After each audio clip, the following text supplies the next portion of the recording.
Hi guys, welcome to the Synthen Lounge. You're probably wondering, well, hey, check it out. BC live. That means we're gonna get totally fun topics and everything. This is gonna be fun. No, no, they're not.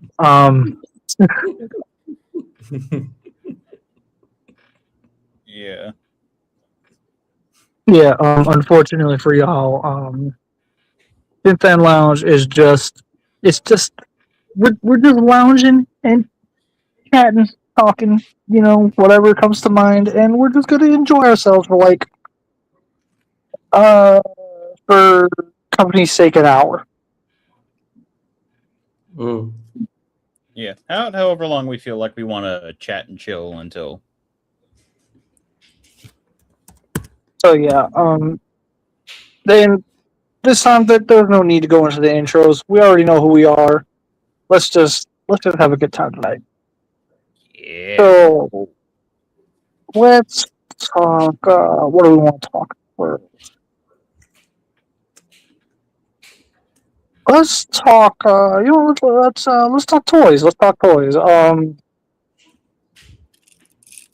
Hello, marvelous. Son of a bitch! I knew I was forgetting something. Hold on. Gonna get him in here too?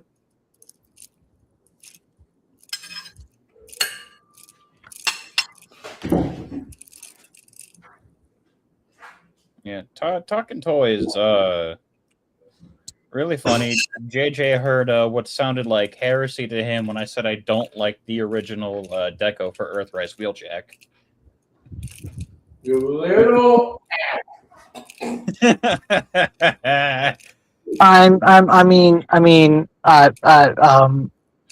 Oh, and TFA. DFA left. Yeah. I understand the reasons why. We're not gonna talk about it. Yeah, we just check on him whenever we can. Marvelous. Hello. Yo. Hey, buddy. We're just talking for right now. We're literally just talking toys. Oh, Yeah. thank you, BJ. So let's talk about this real quick. They just recently revealed Missing Link Ironhide. All that sweet articulation, man. Look at all that sweet articulation. It's not even just the articulation for me. Look at what's on his back. His Look at They his gave him- head! they gave him a head and they gave him the med sled. Or not med sled for Ironhide, it'd be something else. Weapon sled. A weapon sled. Also, hold on. Yeah, I'll look at this for a minute. There we go. That's I'm not in the camp of Missing Link just because they cost a lot. I mean, Yeah, for what they are, they really do cost a lot. But at the same time, the novelty alone makes these so unique. I skipped out on Sunstreaker. I might have to bite the bullet on Ironhide. If they do a Missing Link Rodimus or Hot Rod, I might bite the bullet. You want to know who I'm planning on biting the bullet on whenever I go to a con next? Grimlock? Nope. Oh. Ultra Magnus. Oh, yeah, right. Ooh. I've seen that thing in person. It looks amazing. Dude. Yeah. But you want to know what I'm planning on doing with Missing Link Ultra Magnus? I'm buying that son of a bitch in every single color palette imaginable. Dude, you know what I want them to do now? The deluxe Optimus that is the Missing Link at home. If they gave us the Magnus armor for that, since they already gave us the Ultra Mag, they already gave us the White Prime. Just give us the armor. Yeah, I definitely do agree with you on that. I definitely think we need to get that, but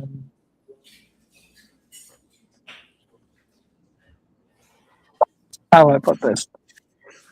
I feel like Shock DNA hasn't done anything yet. Yeah, what shit. JJ, what the hell are you doing? Yeah. Turn off your fucking camera. no. Oh man.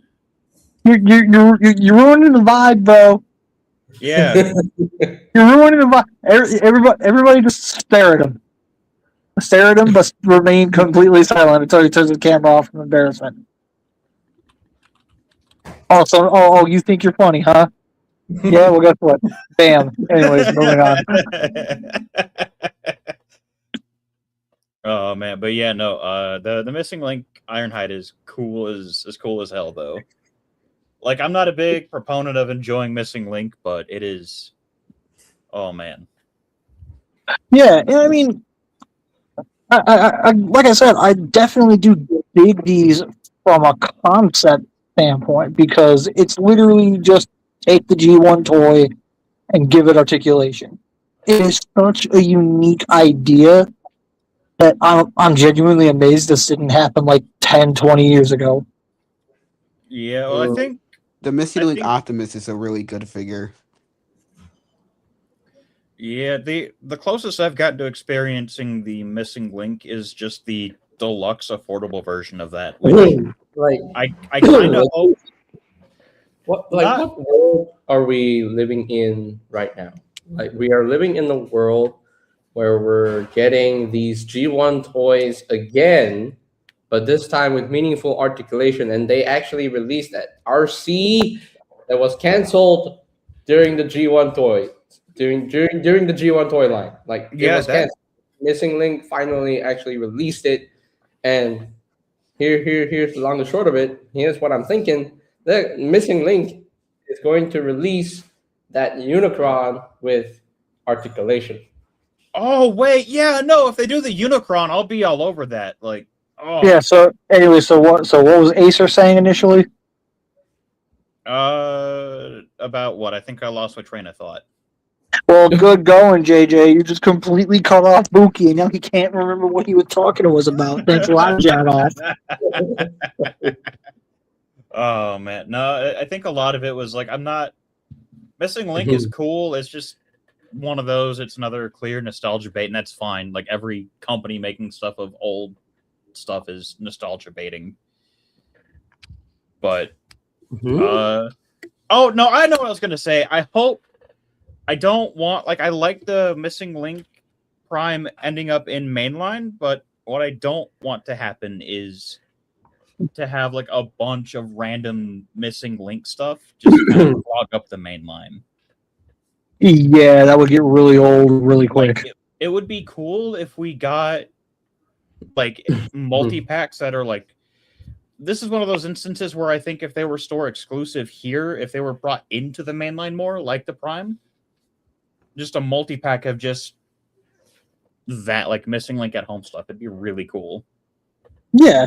And I mean, I definitely wouldn't like hate that.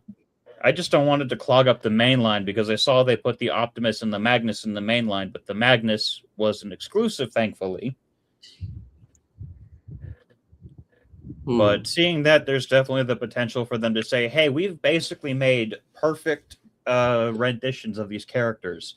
How else can we rehash G1 again? And then they just rip from Takara's Missing Link line, but make it more affordable. That's my guess is what they're going to end up doing. Missing Link Armada figures would be crazy to see. Oh, wait, hold on. If Missing Link ever got to Armada, we would all be eating very well that day. Oh, yeah. Oh, yeah. I don't think there's a reason for them to touch Beast Wars at all, because Beast Wars figures are really posable for their time. Oh, yeah.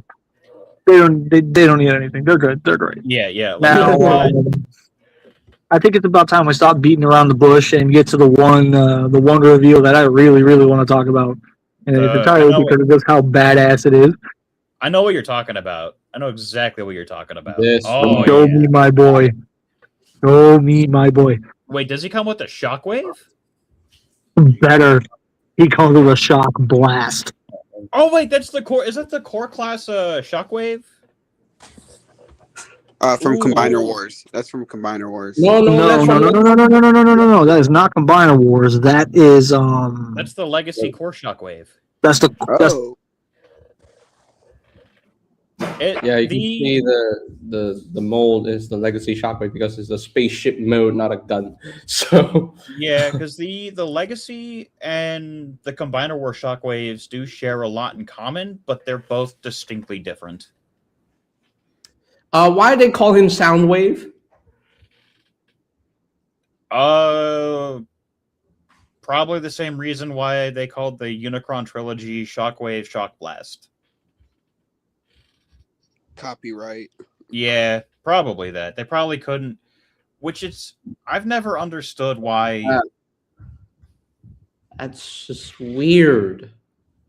Why they call him Soundwave? It's Shockwave, Takara. Oh wait, they called him sound. Like they called him Soundwave. Yeah, you can see Hold on, here. it didn't register in my brain for a minute that he was called. I was like, it's Shockwave, or Shock Blast, not. Okay. Maybe it is a weird licensing thing. They couldn't, for some reason, secure the name. But I don't. But it's.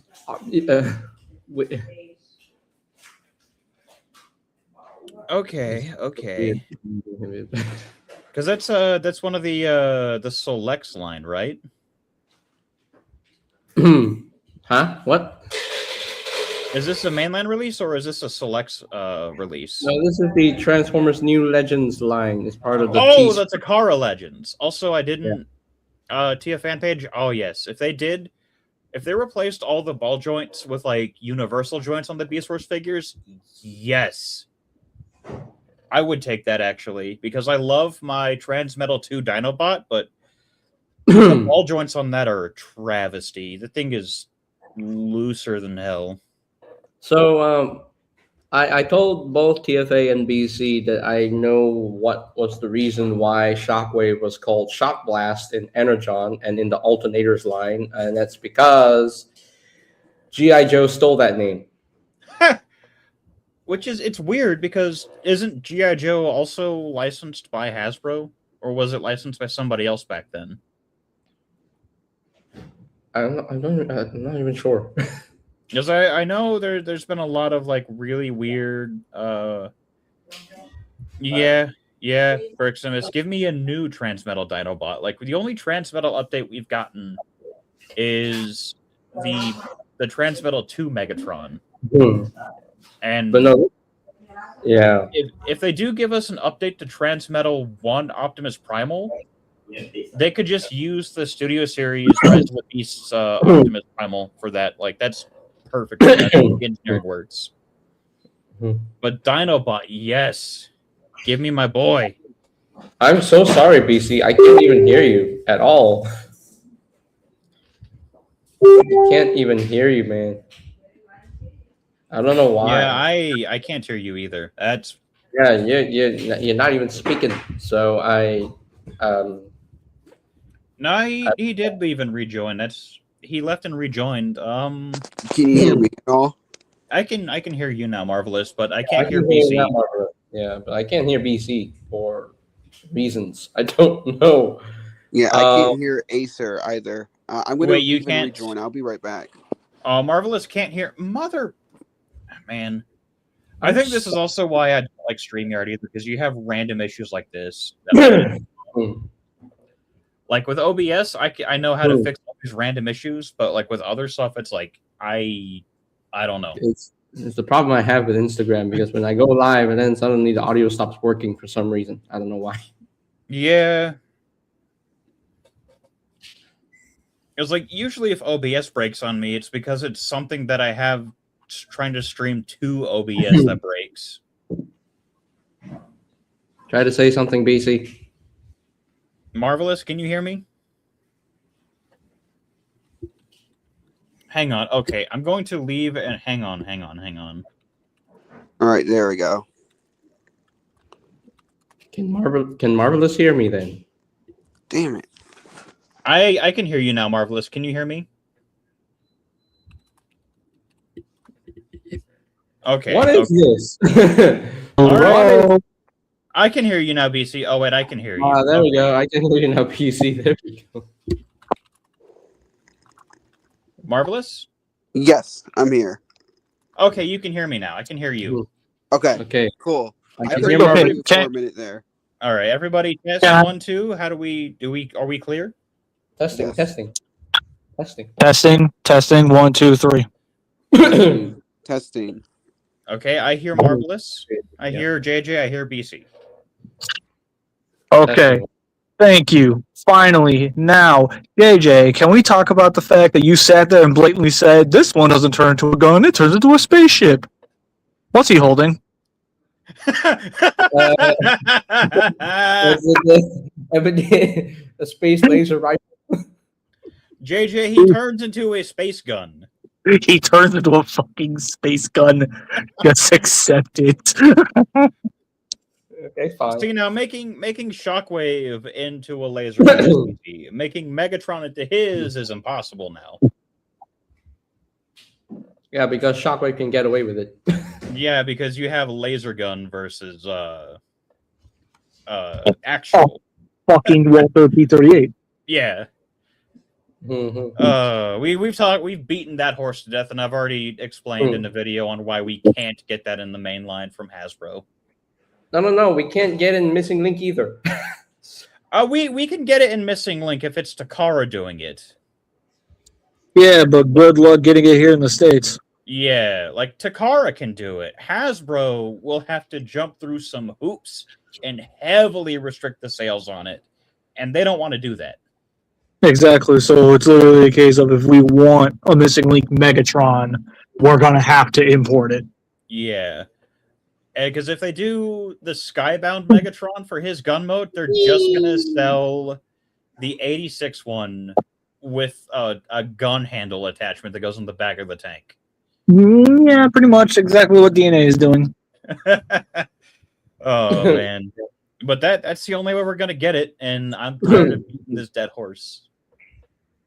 But anyway, let's talk about the decos of the this Star Convoy for a bit. You can see how much they based it off of the RID 2001 Scourge. This looks absolutely gorgeous. Just look at the shoulders. Look at the shoulders. It's very RID 2001 Scourge like. Yeah, and then you look at the torso, and like you see all the brighter blue, the black legs, the silver thighs.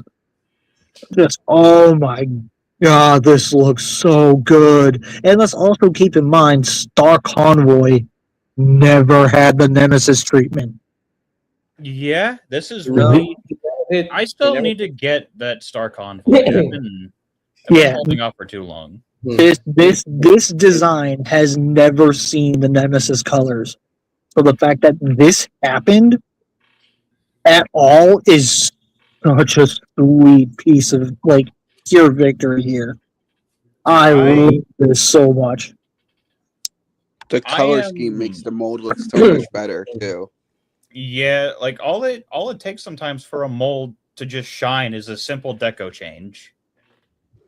It's just beautiful. And look Not at that that.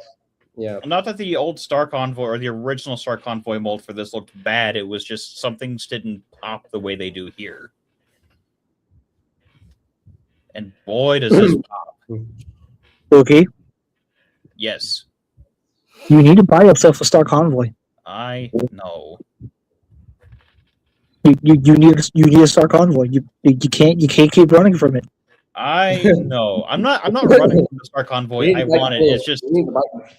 Hey, sir, you need to bite the bullet and just get him. Just get him.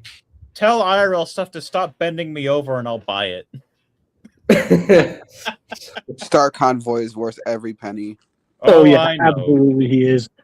You want to know how I know for a fact he's worth every penny? Dude, a 2-year-old would love this thing.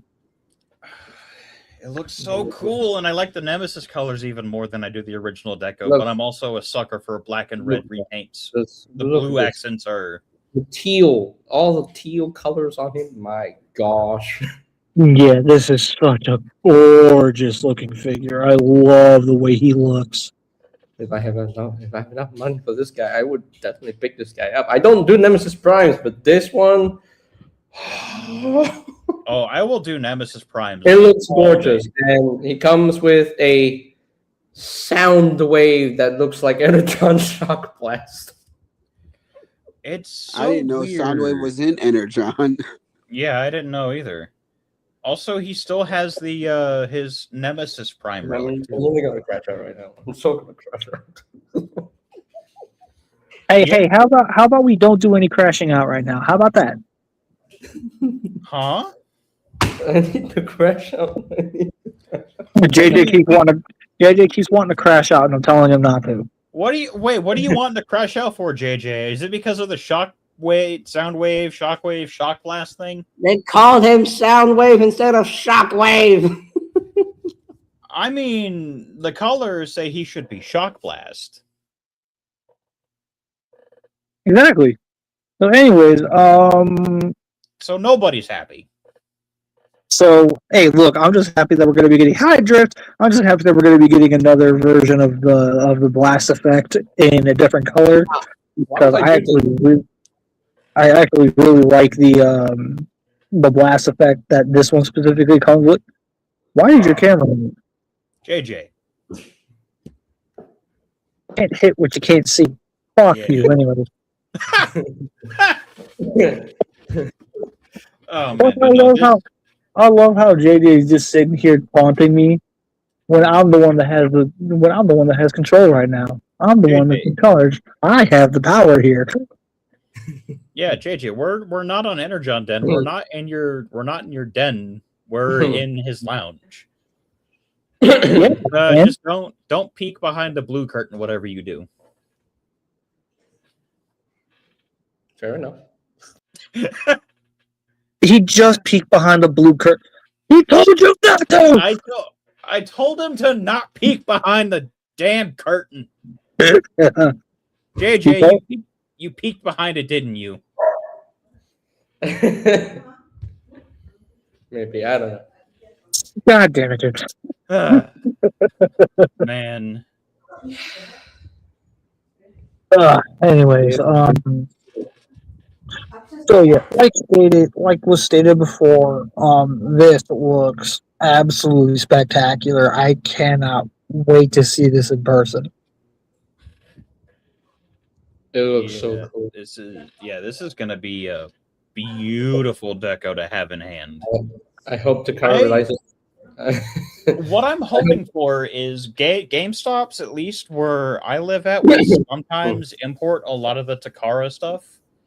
Like, they directly imported like the Missing Link stuff and the Transformers 1 Commander Optimus, the Transformers 1 one, and some other stuff that I hope they can import this too, but not sell it for a disgusting price, because fuck GameStop and their disgusting prices, but they made my childhood happy, so I can't be too upset. This is, I'm not gonna lie, this might be my Christmas gift this year. I might have to have a sit down and talk with the wifey about it, because I really I'm gonna have to just make the Star Convoy my birthday gift for myself this year. That's what I did for Superion, so. Oh yes, you mean the aerial bots that you just so conveniently love to not mention. I had to talk you into. Hey. Wait, who let that horse in? He did. Oh yeah, I forgot GameStop is trying to buy eBay right now.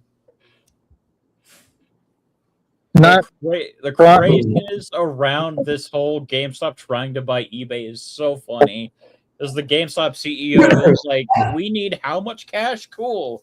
I'll sell or I'll auction off some of my personal belongings to hope to make up for the extra 11 billion we don't have.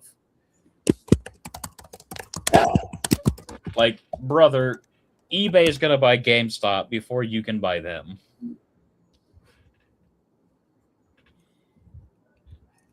Yeah. GameStop is trying to be like eBay with those prices recently. Yeah. Facts. So yeah. Anyways, Did we all get everything we wanted to say about this out of our system? I got everything I wanted to say. I like it. I love it. I want to lick the designer's brain. That's it. Pause.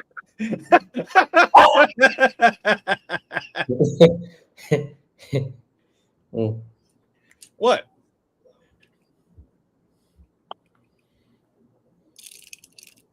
Anyways, so yeah, here, hold on. Six, Sorry, 8, 4. Here, look, I'm gonna go ahead and put in a poll, and we're gonna vote on something. Okay.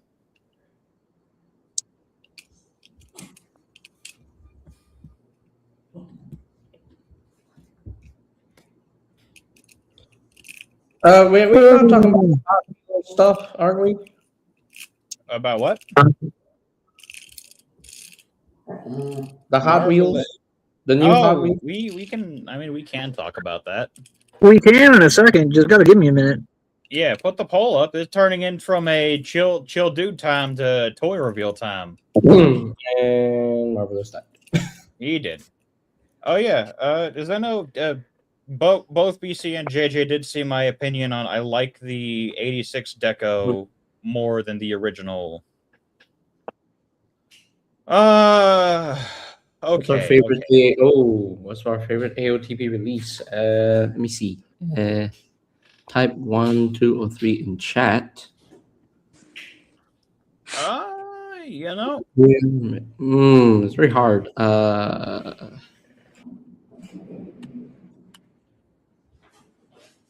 Oh, that didn't take mine. I'd say. You know what? Screw it. Oh, it's taking from the video feed. Okay. 2. There we go.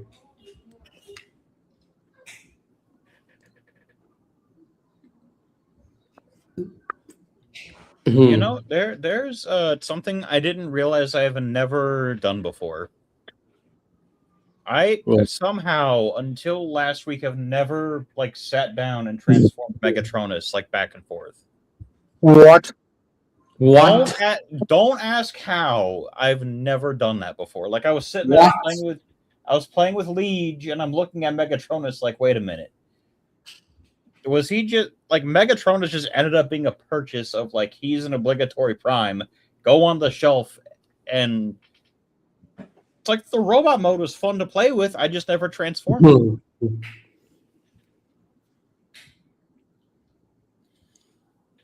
Man, and Alpha Trion not getting any love is criminal, but if a lot of people already have the Legacy Alpha Trion from that 2-pack, I could see why people would be hesitant to buy the Age of the Primes one.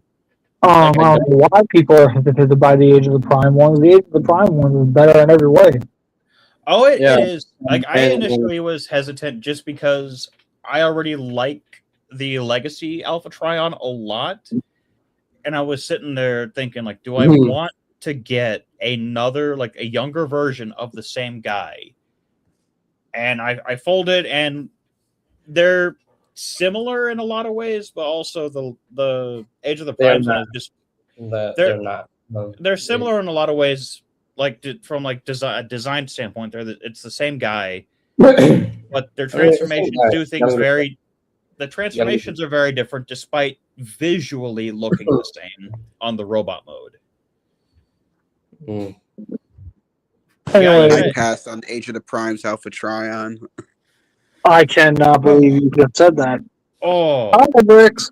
Bricks. What's up, Bricks? Nothing much.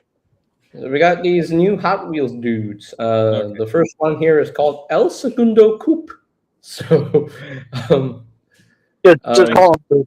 Just call him Coop. I'll call him Coop because it's the car name, not necessarily. I mean, it is going to be the bot name, but call him Coop. A Coupe. Yeah. Call him Senor Cooper. No, you guys are all wrong. It's pronounced Greg. I'll call him Gerg instead. Anyways, so I have this thing with these new Hot Wheels guys. they all look like alternators. Yeah. If this is Hasbro's way of bringing back alternators without without having to attach them to G1 characters, Tell me you're bringing back alternators without telling me you're bringing back alternators. like Twinmill, I might get the red one just to replace my Legacy Point Blank. See, no, that's a crime, but I'm going to hear you out. I just do not like Legacy Point Blank. Well, And Legacy Point Blank doesn't like you. Yeah, that's fine. He stole my joke. Like the articulation is weird and bad. The transformation is cool, but the car mode's also weird. It's actually weird you mentioned about the articulation. Technically, Legacy Point Blank has better articulation than the Windmill does. I don't believe you. I own both. I do too. That's what I'm saying. I don't believe you. I don't believe you either. Flipping the blue Twinmill's thighs are too short. I mean, I guess. He has long ass shins. Frickin' Legacy Point Blank can actually like squat down and like be on his knee, where the Twinmill can't even do that. Twinmill's got worthless the Point Blank's got worthless arms. Twinmill got the long leg curse. Look. As much as I love Twinmill, between the two, I'm sorry, Buki. Point Blank's got the articulation. And plus, I don't know why you're sitting here talking shit about Point Blank barely having any decent articulation. You can't even bend over properly. Hey! My doctor's giving me lidocaine. I'll be able to soon. I mean, to be fair, Twinmill does have the better alternate mode. We can all agree on that, though. Yeah, sir. Okay, we getting another Point Blank this year, so you're gonna replace Point Blank with Point Blank. So it better be a new Point Blank, because if it's a reissue, I can ignore it. It's gonna be a retool. I was kind of anticipating it's going to be like one of those, you know, a couple years ago how they like redid the Takara. They basically just did the Takara Legends Headmasters, but they were like the Walmart exclusive versions. I have a feeling they might do something like that, but for like the Autobot Target Masters. Because I was transforming Twinmill, and it, like, design wise, it would make sense if Point Blank were to be retooled from Twinmill.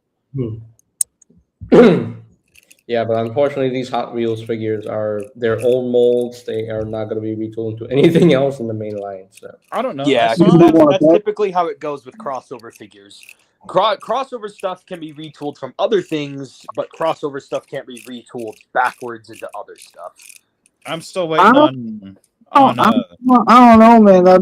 With these new Hot Wheels ones, they may be finally doing that. Yeah. I just really want a repaint of the other one, the other red one. Yeah, and I'm looking forward to Red Twinmill myself. I like Coop a lot. I like the way he looks. Coop looks decent, I guess. He's cool. The Karma wins. He almost kind of reminds me of like a hybrid between like Trax and Jazz. Okay, so hear me out, y'all. I'm not a big fan of the car mode. I like the car mode, but I don't know if like the wheels that look a little bit too big on it, or I personally like the car mode. And there's nothing wrong with personally liking the car mode.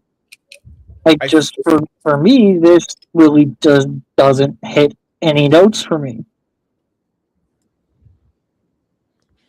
Yeah, but the other one, of course. Hey, this means more for me. Okay, this one is definitely old school. Very alternators.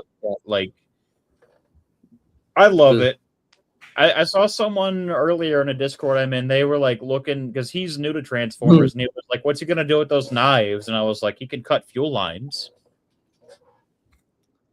You know what would be weird if someone took those blades and gave it to Sentinel Prime?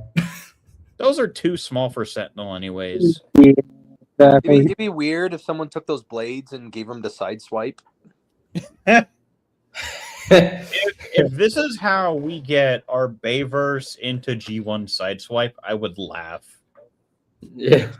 Well, it's actually I've been seeing a lot of my friends have been comparing this to Sideswipe because it literally just looks like crossover Sideswipe. Just if it Or had he looks- the Generation 2 head. Yeah, like The you know big that, chest kind of reminds me of classic Sideswipe. that actually wouldn't if they decided to do Bayverse X G1 and they decided to take a lot of the Hot Wheels stuff, assuming we get that many more molds out of this, and they were like, "Hey, let's make these into the Bayverse guys." Like how So- fun would it be? So for Scorcher here, I actually really like the alternate mode. I'm just not the biggest fan of the deco. Yeah, the deco is I can already tell this is more M Ghost colors because red and black. So I mean, Oh, I'm not mad about the red and black. I'm just not the biggest fan of like the placement of the Hot Wheels logo and like some of the white. yeah. It's like I know it's probably accurate. I've never collected Hot Wheels, but I'm sure it's accurate to the toy car it's based off of. Yeah. But as a Transformer fan, I'd rather wait on this one for like some sort of redeco later on, kind of like the red twin mill. Yeah, the red I know the Bone Shaker so far looks to be the best of them. Oh, he is. I Oh, could yeah. totally. It's funny. Bone Shaker, in my opinion, is the best in terms of like being an action figure. But the only thing wrong with him is the accessories because he only comes with that little weird joystick accessory. Yeah, I've had that Bone He Shaker. comes with wackus bunkus. I have lost that red beat stick somewhere, and I don't know where it Bonk. went. Like it fell. Like Bone Shaker fell, and his accessory fell off of him, and I haven't been able to find it since. And I know one of my cats hasn't eaten it because that was months ago when I lost it. Yeah, I think Bone Shaker so far, even with these new reveals, is still the best one in my opinion. Yeah, but we also got to keep in mind we just got the confirmation. Not only are we going to be getting a third wave of these, we're also going to be getting another exclusive redeco. Ooh, yeah. So now we're getting the red twin mill. I hope. I really hope the other one is a remold of this Scorcher guy. Yeah, it's either gonna be Bone Shaker or the Scorcher because Scorcher I know came in a lot of different colors, and some people are saying they'd prefer like the purple version of it over the red one. Now, that said, now hear me out. What if every single time we get an exclusive redeco, it's just twin mill but in different colors? I was actually just about to say, what if it's just green twin mill? Oh man! Like they reissue the regular twin mill, but that one's a Walmart exclusive. Yeah. Oh man! So yeah, those Hot Wheels ones they're cool. I'm definitely happy they're still going, and I'm definitely very happy about the fact that they're selling very well. No, I am not even going to remotely humor that lockdown. Get away from it! No, no, no, no, no, no, no, no, no. The concept. Why does it have a Decepticon symbol? Lockdown is a mercenary. Yeah, that's what I'm thinking. Apparently Hasbro doesn't give a shiz about the whole mercenary faction thing anymore. Yeah. What's crazy is it's. I mean, if you watch Cyberverse, Lockdown is indeed a Decepticon. So. Well, that version of Lockdown is not a mercenary. He is. He lost all aura that Lockdown had before. He's a Decepticon grunt. That's all he is. He is Lockdown in name alone. He's a Decepticon in the comics as well. So, yeah. Well, you also have to keep in mind, they also made him a Decepticon back in the day because that was the only label you had for Decepticons. Literally, all of Unicron's packaging before they made their own little Unicronian logo later on in 2009, they just gave him a Decepticon logo on his boxes. Oh, I know. What's weird is like they now have a mercenary symbol to work off of. Yeah, and they never use it. Like that's more what I'm like questioning is like we have a mercenary logo we could use. Why aren't we using it? Like it's right there. Yeah, and you want to know what's even weirder too? Like kind of like on that topic of like faction logos. For some reason, Hasbro like changed the Quintesson logo in like the past like 3 years. They changed the Quintesson logo to something more complex and more weird, and I'm like, yeah, because during Earthrise, they like the Earthrise stuff when they introduced the new Quintesson figures. They gave us a brand new Quintesson logo where it was like a human skull looking one, and it had these weird like spike tendril things coming off of it. And then later they changed it. I think like 2 years ago, and it's just some weird like gorilla, like unrelated looking faction logo. It's so weird. Like Hasbro, you don't need to be scared of the mercenary like thing. Like we don't need every character to be aligned with the Autobots and Decepticons, and then we definitely don't need the Quintessons to have their own alignment either. To be fair, the mercenary logo wasn't created until Earthrise was made. Right, but the fact that we have... But they haven't been using it since Earthrise. They only used it in Earthrise, and then they haven't even touched it since. Yeah, like that's my point, is we've had that logo now for over half a decade. 6 years, and they only used it for the one line, and it's a perfectly fine logo. And if we're getting technical, technically it was used in one other instance, but it's like a blink and you miss it, need to know basis. It did show up as one of the faction logos that was hanging off of Scourge and Rise of the Beasts, but like... Oh, yeah, you had to pay attention to that. No, like, you really have to pay attention to that. The logo was used very prominently in Cyberverse, the last special for Cyberverse. So, yeah, that is true. But I digress. They still haven't used it for the toys specifically. They have. They actually have used it for the toys, like Exhaust, Bite, and Sound Blaster. But those were all back during Earthrise. Yeah, they never used it again after Earthrise. That's the Legacy has like they literally released the Detritus figure, and they could have easily put that logo on the Detritus figure. They could have put it on the the new Lockdown that just came out a little bit ago. They could have put it on all of the Junkions. Because to be fair with that figure, though, that figure had the exception of already being included in that whole Star Seekers subline. Like, I guess Star Seekers had their own faction logo. Like, I guess for the Legacy Junkions, because I guess since the 86 I just hope they actually like use it at some point. Yeah, it'd be a waste if there was one instance during Kingdom when they did use that faction logo, but it wasn't Hasbro, it was Takara. Takara made that special Takara Legends repaint of the Siege Sound Blaster, and it had the mercenary logo on it. Yeah, they did do that. But like it's still so strange. And just because of that faction logo, the Takara one goes for more than the American release version. That is crazy. Yeah.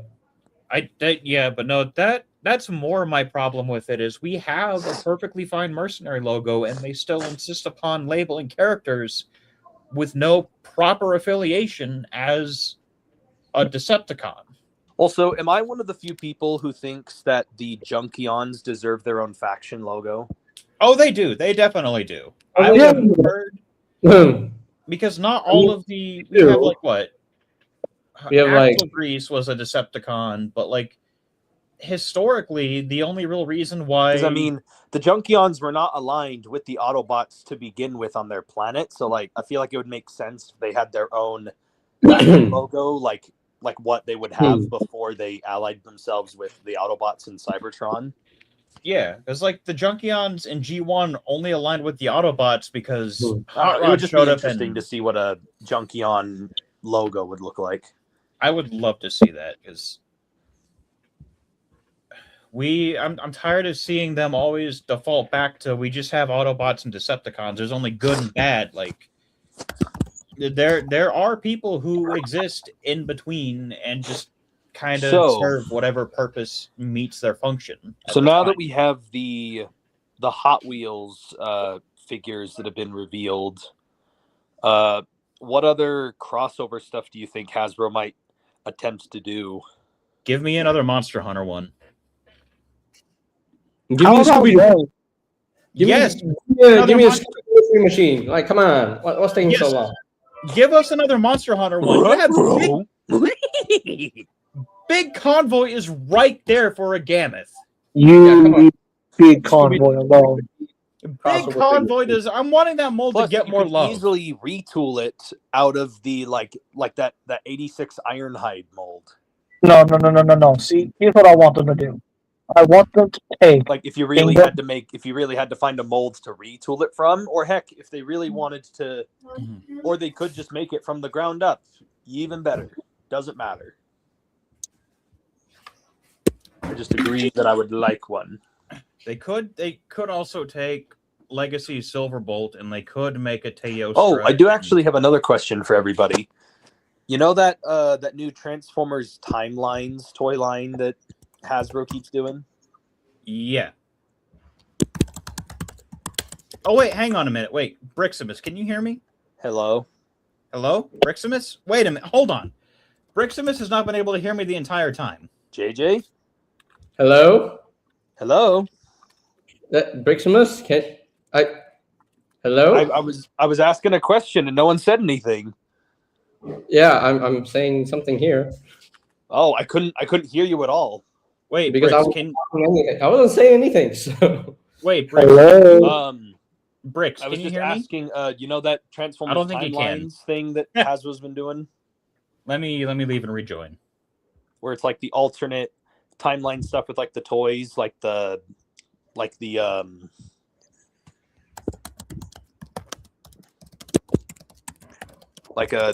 you call it?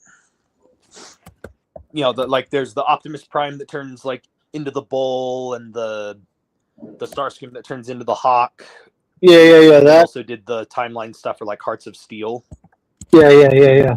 All right, Brix, can you hear me now? Yeah, I can hear you now. Okay, JJ, can y'all hear me? Yes, I can hear you. I can hear you. Okay, that makes a lot more sense. Okay. I don't think JJ, Brix has been able to hear me this entire time. I only was hearing you a couple times, and then everyone went silent for a little bit. Okay, I was making sure because I was like, I know he doesn't intentionally cut people off. You just happen to be speaking when I'm like, wait a minute, let me see if I'm having audio issues. Okay, also, so the only thing I've been hearing that for the past like 5 minutes has been JJ's loud typing on his keyboard. Okay, that makes a lot more sense because I know BC and JJ have been able to hear me, which is weird because I've been saying, wait, can you still hear them? I can hear them. I was able to hear them, and I could hear you, but you were the only one who couldn't hear me. Because I'm not hearing BC at all. Hello. I can hear BC. All right, let me leave. Give me a second. Okay. I will be. Yay! StreamYard wants to break. So, anyways, the only Monster Hunter collab I will accept is Kingdom, Primal, and Two Rajang. Yeah, I could see that, but no, I want the Big Convoy mold to get more love, and Gammoth hasn't had a proper amount of love shown since like, oh fuck, that game is almost a decade old now. God damn. Okay, cool, but I'd rather get I hear you now. All right, can you hear me? I'd rather have the proper repaints for the mech for the Big Convoy mold. All right, Brix, can you hear me? Yeah, I can hear you guys. Okay, cool. JJ? Yes, I can hear you. Okay. Sweet. Freaking StreamYard. Yeah, no, this is why I like to use OBS, because it's a lot less of a pain to fix. With that, I'll be right back, though. Okie dokie.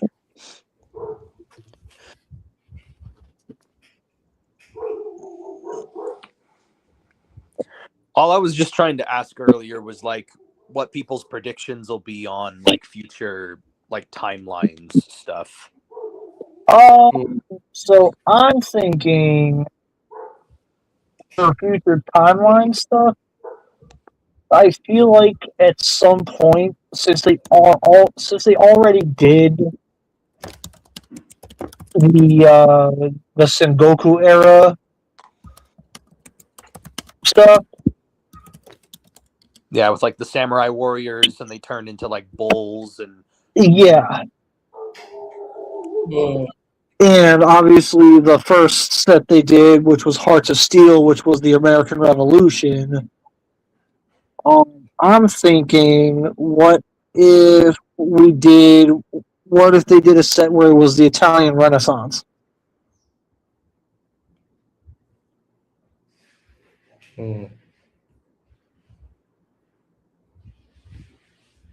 Italian Renaissance, anybody? no, sorry, I got distracted. My flipping dog's like being retarded. Sorry, or should I say he's just being difficult. Okay, thank you. You caught the mistake. It's all good. So the timelines figures. So we got the train dudes, the Hearts of Steel dudes. So we have the Ox Prime, the Bird, Starscream, the pig Megatron. Megatron turns into a boar or something. Yeah, he turns into a boar, and Bumblebee turns into a flying squirrel. Something like that. The fact that Bumblebee turns into a flying squirrel is the funniest shit ever. But it's weird that that's not our first flying squirrel transformer, ironically. Well, yeah, obviously, it's our very first flying squirrel transformer was in Beast Wars. Yeah, the only reason why I know that is because that same mold was reused later to make Night Scream. Yeah, for RID, I had to sell that figure in the store I work at. I would love to have that set back. Yeah, it had Slapper and what the heck was the squirrel's name? It was like Night Scream or something. Yeah, Night Scream, Slapper, Gas Skunk. Yep. Oh, are you talking about Beast Machines? No, we're talking about RID 2001. They had these Beast Machine. Or they had these like Beast Wars molds that like carried over. You know, kind of similar to like Skybite, but it was like the three like Decepticon, Predacon minion characters. Oh, I heard Night Scream mention, and I was like, oh, I don't want to think about that edgy Hot Topic guy. Yeah, no, the Night Scream and RID just reused the name from the character from Beast Machines. Oh. The better Night Scream, might I say. Okay. Yeah. I Anyways, let's go ahead and address this real quick. Commander class? We all heard that it's going to be 86 Roddy. I don't know how to feel about that, to be completely honest with you. And I thought for sure they would just take the Rodimus by himself and repaint it into the 86 colors without his whole trailer. Because only reason I say that is because they kind of already did that with the battle damage Optimus and the Megatron. I thought it was just going to be like one of those. Yeah. But I guess they want to throw the trailer in. I mean, yeah, if it's Kingdom Rodimus again, you know, I really hope not. Later, yeah.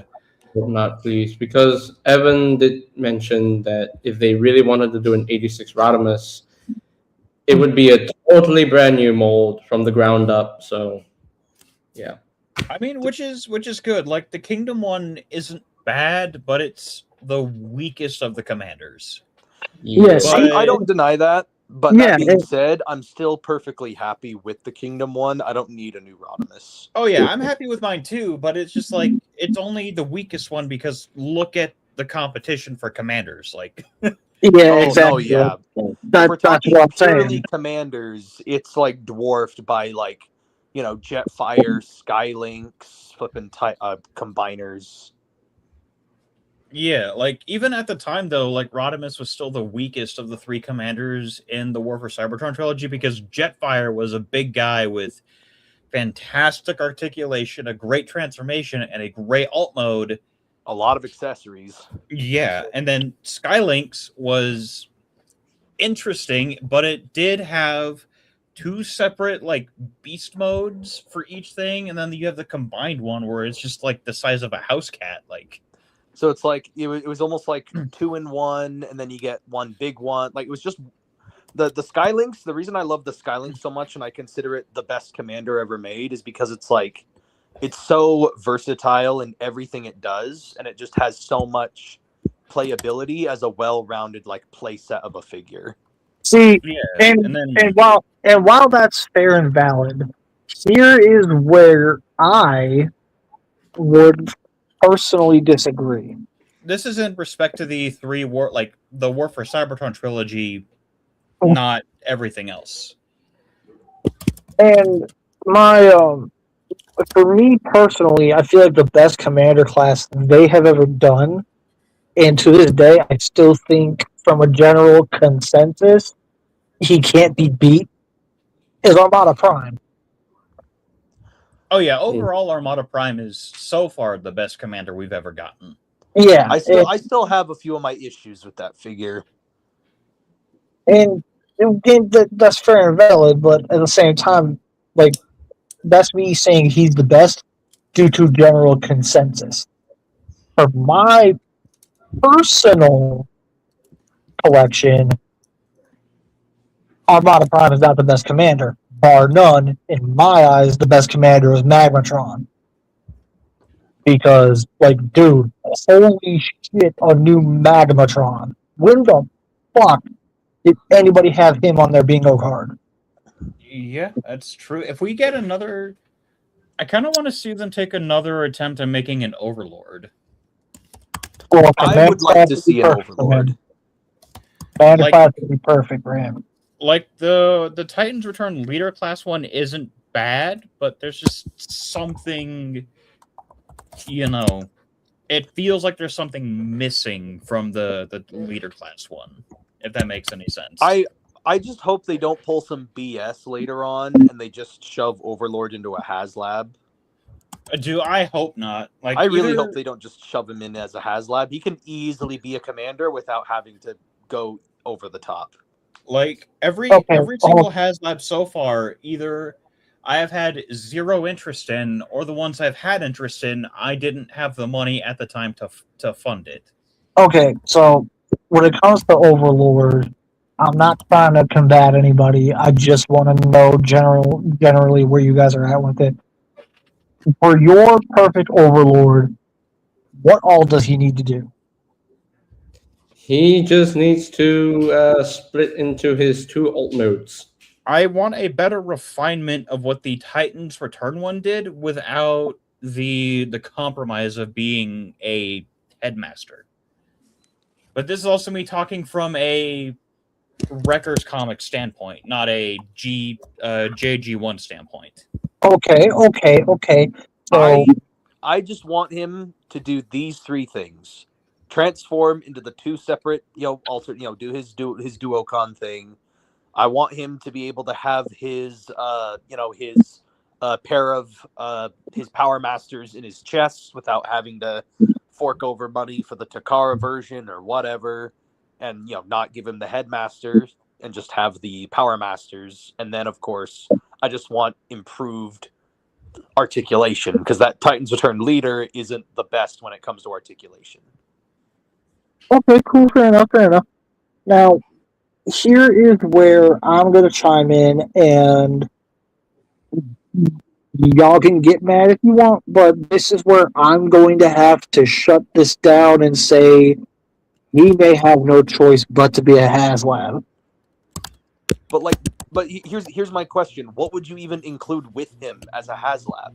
There's nothing to include with him as like backer goals. Okay, so hold on.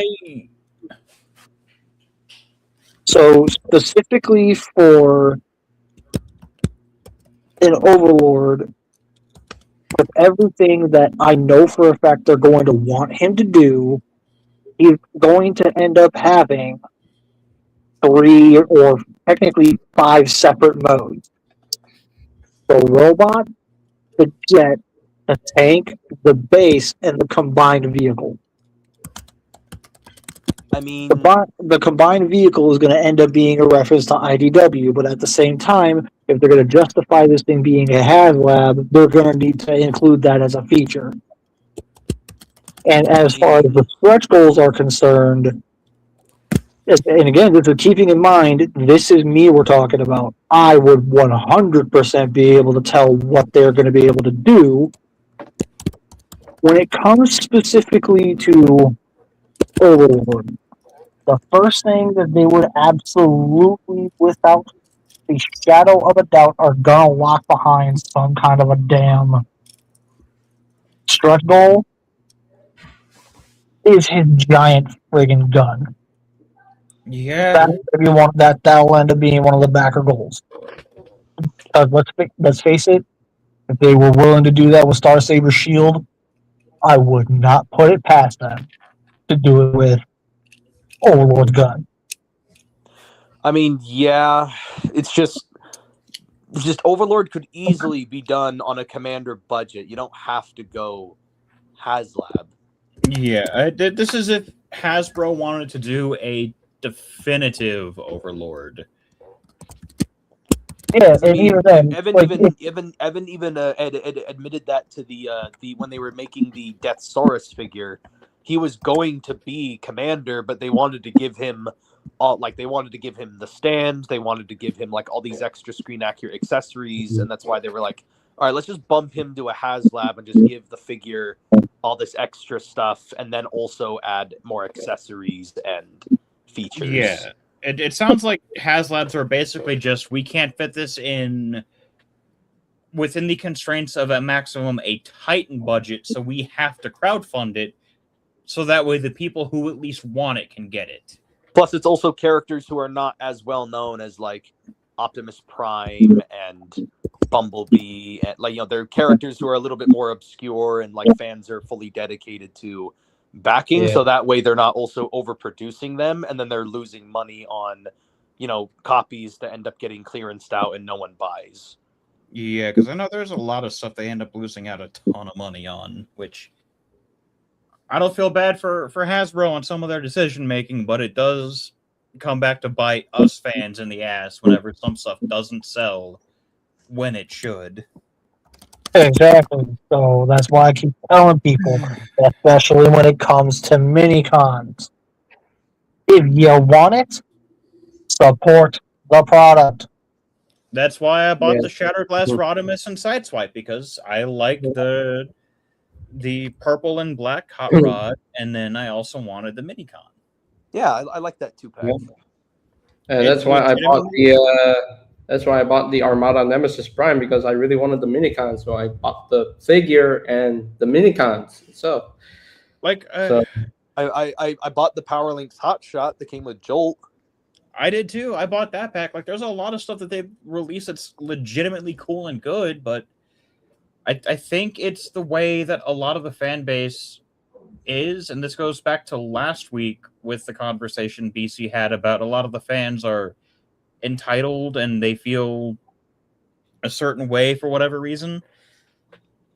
And see, the thing with me with collecting is, I'm not the kind of person who gets outraged over a simple toy made of plastic. I'm not that kind of person. I look more for the positives over the negatives. Like, if there's negative, then I will acknowledge the negative. But negatives are going to exist. But whatever the case, the negative is always going to be there. But I prefer to, you can never please everybody.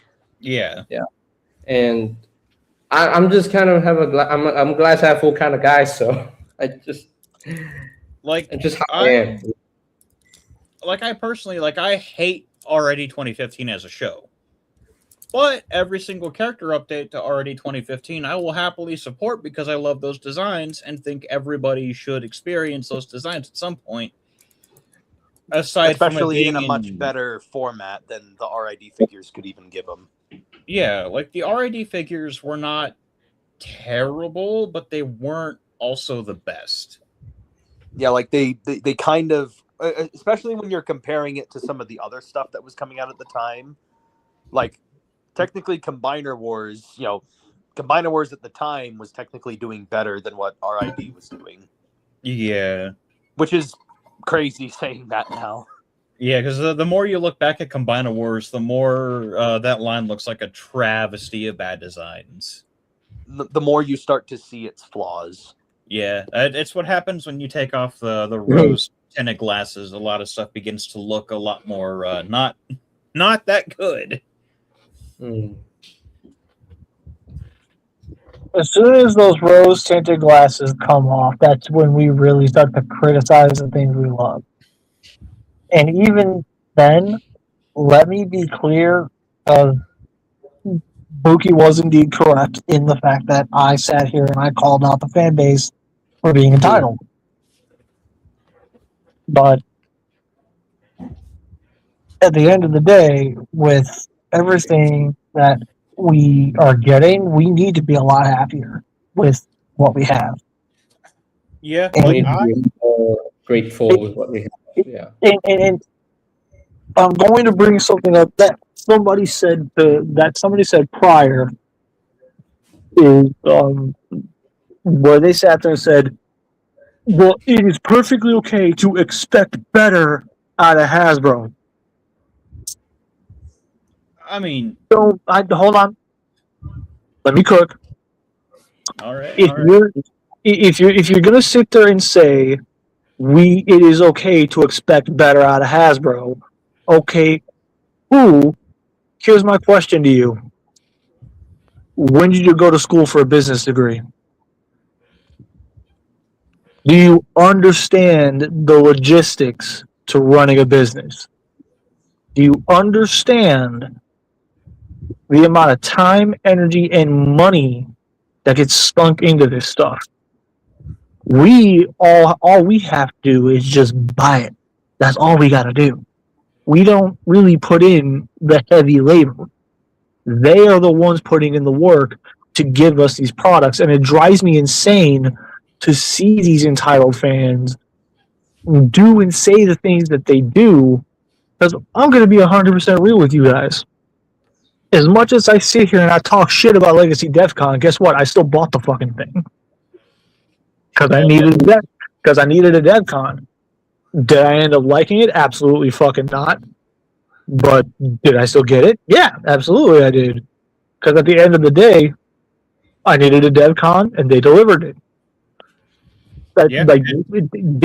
Just because it didn't live up to my expectations does not mean I have the right to expect better out of Hasbro. That makes absolutely zero sense. I'm not going to sit here and tell anybody else to feel a different way, though.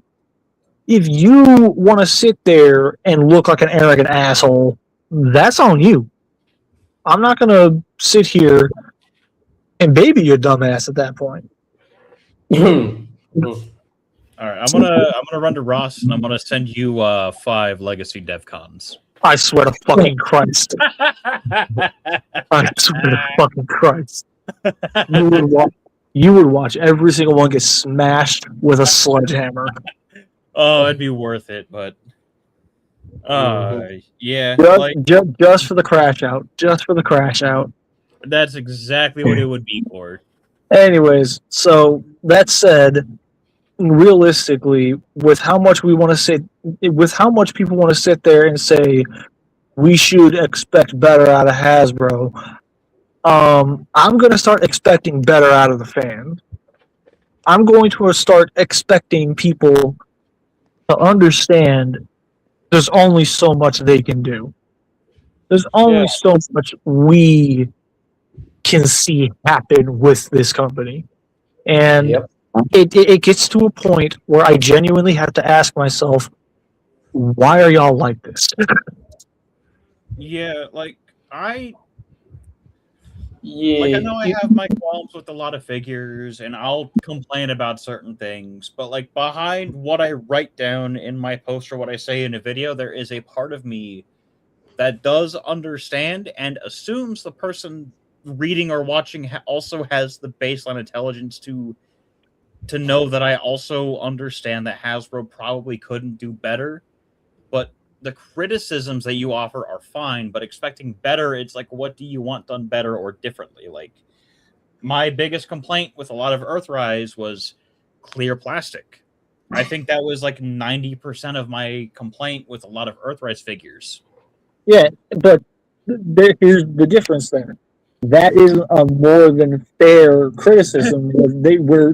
That's very much on the opposite end of the spectrum, where we should be expecting better. And Because then because at that point, that was a lapse in judgment on their part. and then If you're sitting there getting bent out of shape over one fucking toy, and you're sitting there screaming, "Bro, do better! I expect better!" You need to just go sit your fucking ass down at that point, and you need to fucking touch some grass. Because what the fuck, dude? But then, like, also there's also the flip side of that, where like my most anticipated release for Legacy was the Beast Wars Silverbolt. Like, I was beyond disappointed with that Silverbolt, but that was also me expecting them to do justice with it, you know, the way they did the other Kingdom releases for the Beast Wars cast. But I didn't hate the figure; it just didn't quite meet my expectations. Exactly. That's kind of where the entitlement part comes in, where it's like I expected one thing and got something else, and it's still not bad. It's just I, as a fan of the character, was like, man. Yeah, I think what Wait, happened was everybody, hold on, wait. I gotta do this real quick. Oh no.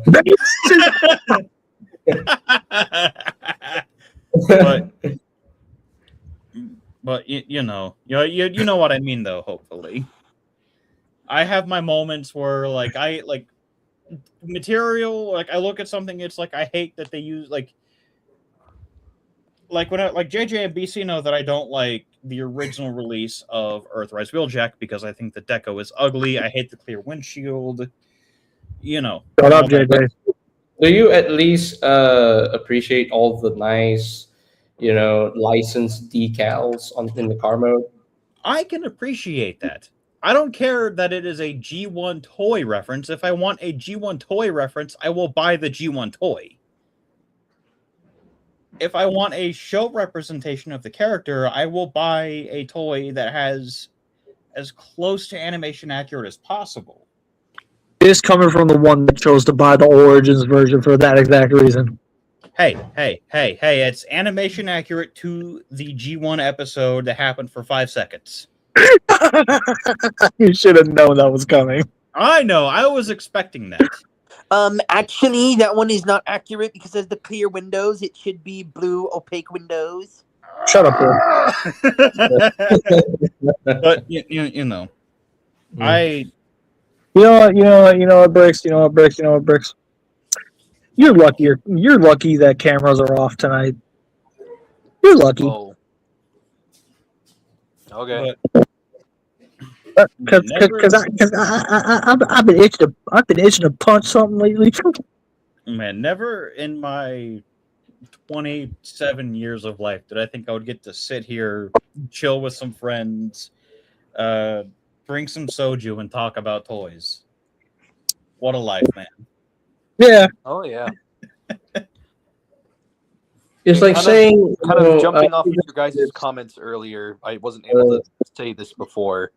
I think Hasbro kind of shot themselves in. I think they just shot themselves in the foot in the aspect that like they made the fans entitled because Hasbro over the past couple of years has been talking all this smack about like, oh, we're trying to appeal to you, the fans. We're trying to appeal to you.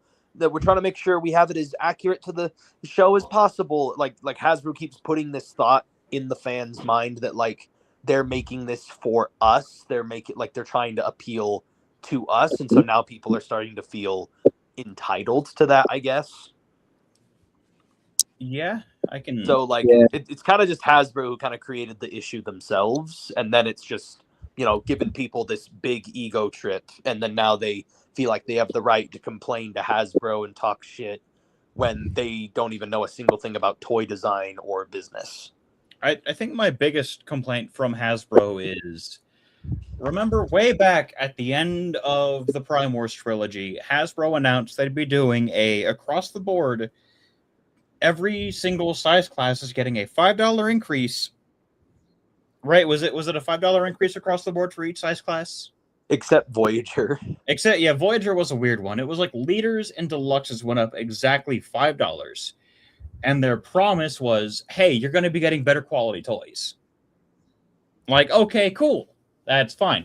Siege delivered on that for sure, with a couple of exceptions that were Titans Return leftovers. Yeah. Mm-hmm. Not that it's a bad toy, it's just the quality of the material feels kind of soapy. For some of them, yeah, I can understand that. And then ever since that one massive price increase, it's been like the frog in the boiling pot of water. I normally, like, for things I love, normally price isn't an issue. But like when it comes to Transformers specifically, why I complain about price is it's like, cool, we were promised better quality, but as each year goes on and the more they increase price, it's become less about, they want to give us better quality and more about, and this is not on the designers, this is entirely corporate's fault. I can guarantee you Hasbro would not be losing that much money if they didn't increase the prices based off of the tariffs that got struck down recently. Like, if their initial response was not to just, hey, shoot up prices. Because they've been doing that for years anyways. They've always been increasing the prices of Voyagers and Deluxes. Like, back in Siege, prices were like $20 for a Deluxe, 30 for Voyager, 50 for Leader. Like, okay, cool, fine, I can deal with that. Like, yeah. But ever since then, it's just kind of been like, man, I don't know if I want to buy this right now. I think the main reason people are complaining about price is because the recent price increase was a little bit unprecedented, except for the tariffs. It was like their hand was forced in that aspect. And again, the reason why it caught people off guard even then was because we've never had a price increase that's been this quick. Because like if you look back at the price history of all Transformers and figures, all the way back when Deluxes used to be $10, when they went to $15, that was like over the course of like 8 to 9 years, and then after that, when they went from 15 to like 18, like 99 or whatever it was, that was like another 10 years, and then it took another like 8 years till Siege, and they went up to 20, and then they went up to 25. Within only like 5 years, and then they already went up to like almost 30 within almost 3 years. Yeah, like $30 for our Deluxe is crazy work. Like you kind of see what I'm saying? Like the natural progression of price was usually like staggered a little bit more, but in the past like 6 years, it has gone up like 3 times. And literally in less than a fraction of the time it took on all the other price increases.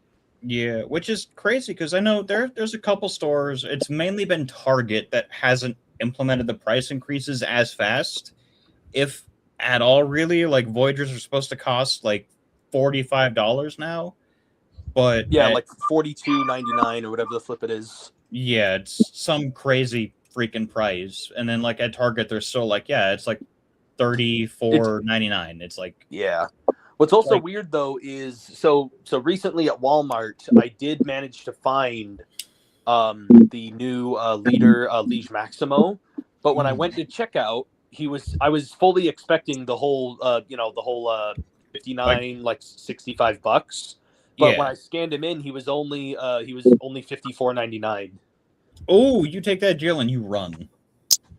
Yeah, I didn't complain. I was just like, sweet, I'll take that. I'm Yeah. leaving. I think a lot of it is dependent upon like store management too for that.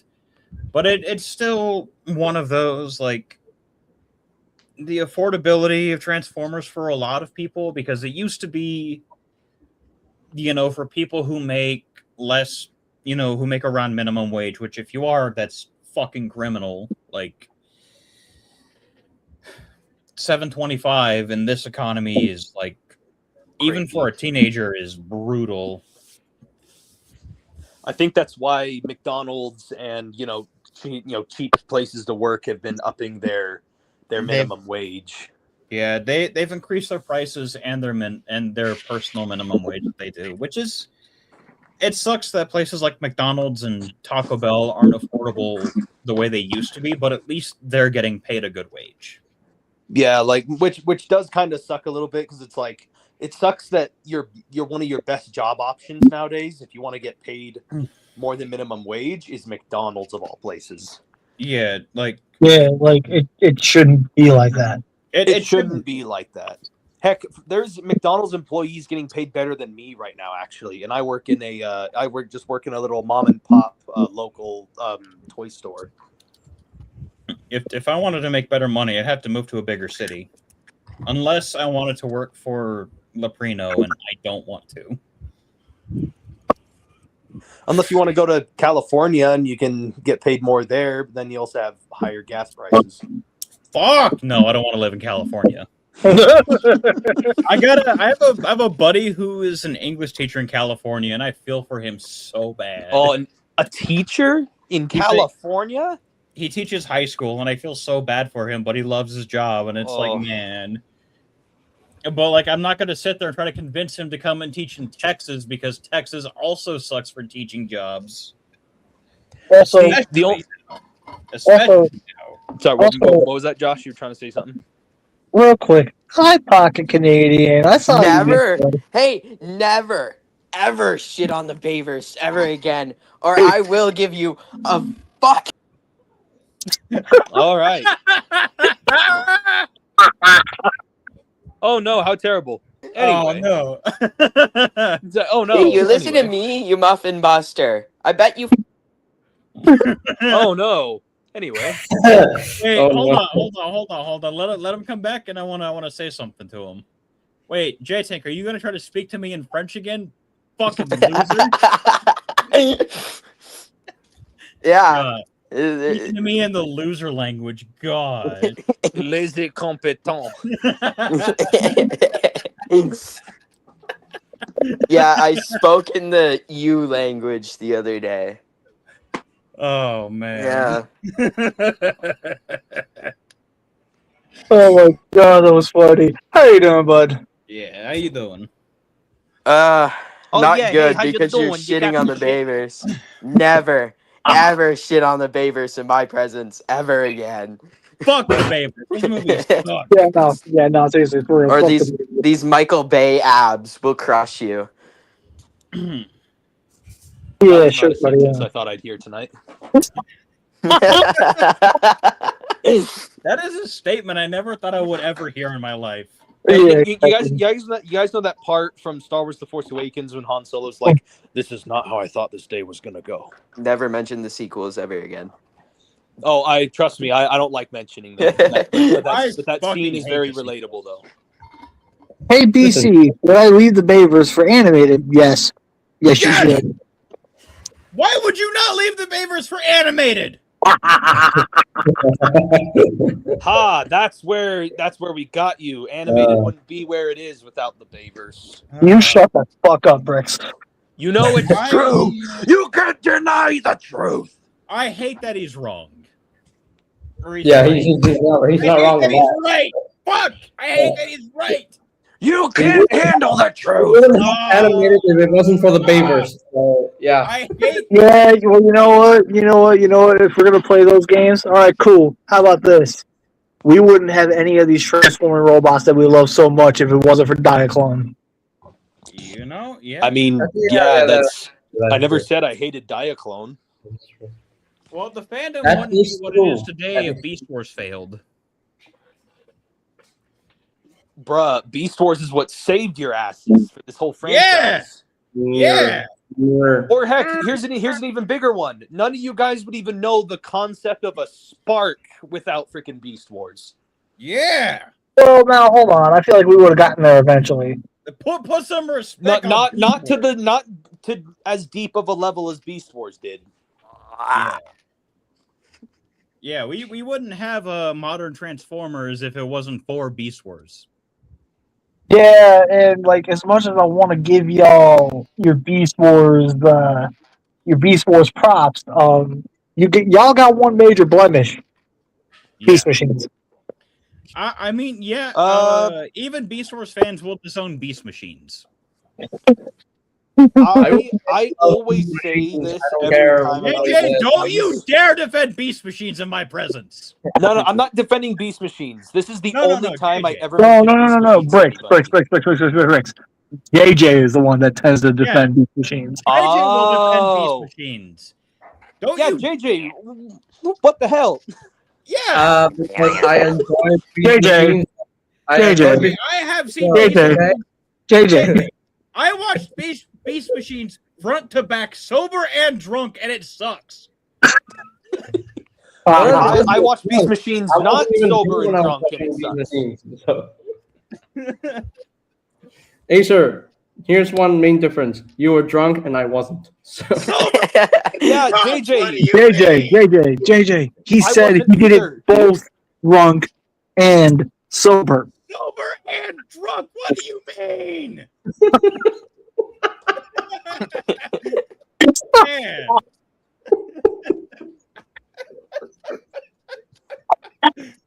Man, this is what Beast Machines does to a man. This is depressing. I'm gonna go eat crayons and eat crayons.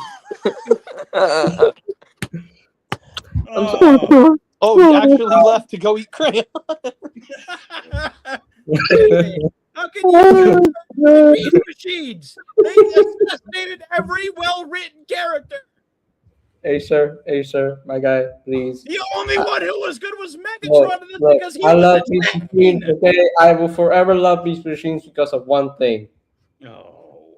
Don't tell me it's because Red Trap's a tree fucker. Okay. Beast Machines was the first show I ever watched where I actually was rooting for the bad guys to win, just out of Dude, like the only actually good character in Beast Machines was Megatron, and that's because he was insane from Beast Wars. What Brixmas died. Oh no. Ugh, okay. JJ, I like Beast Machines as a show. I like the designs, okay? Everyone's audio cut out again. JJ, buddy. Do me a favor. Stop talking. Okay, wait, Bricks, can you hear me? Yeah. I left and came back because everyone's audio cut out again. Okay. JJ, what is there to defend about Beast? The only one you can defend is Megatron because he is insane from the last season of Beast Wars. Look. Megatron was in the right.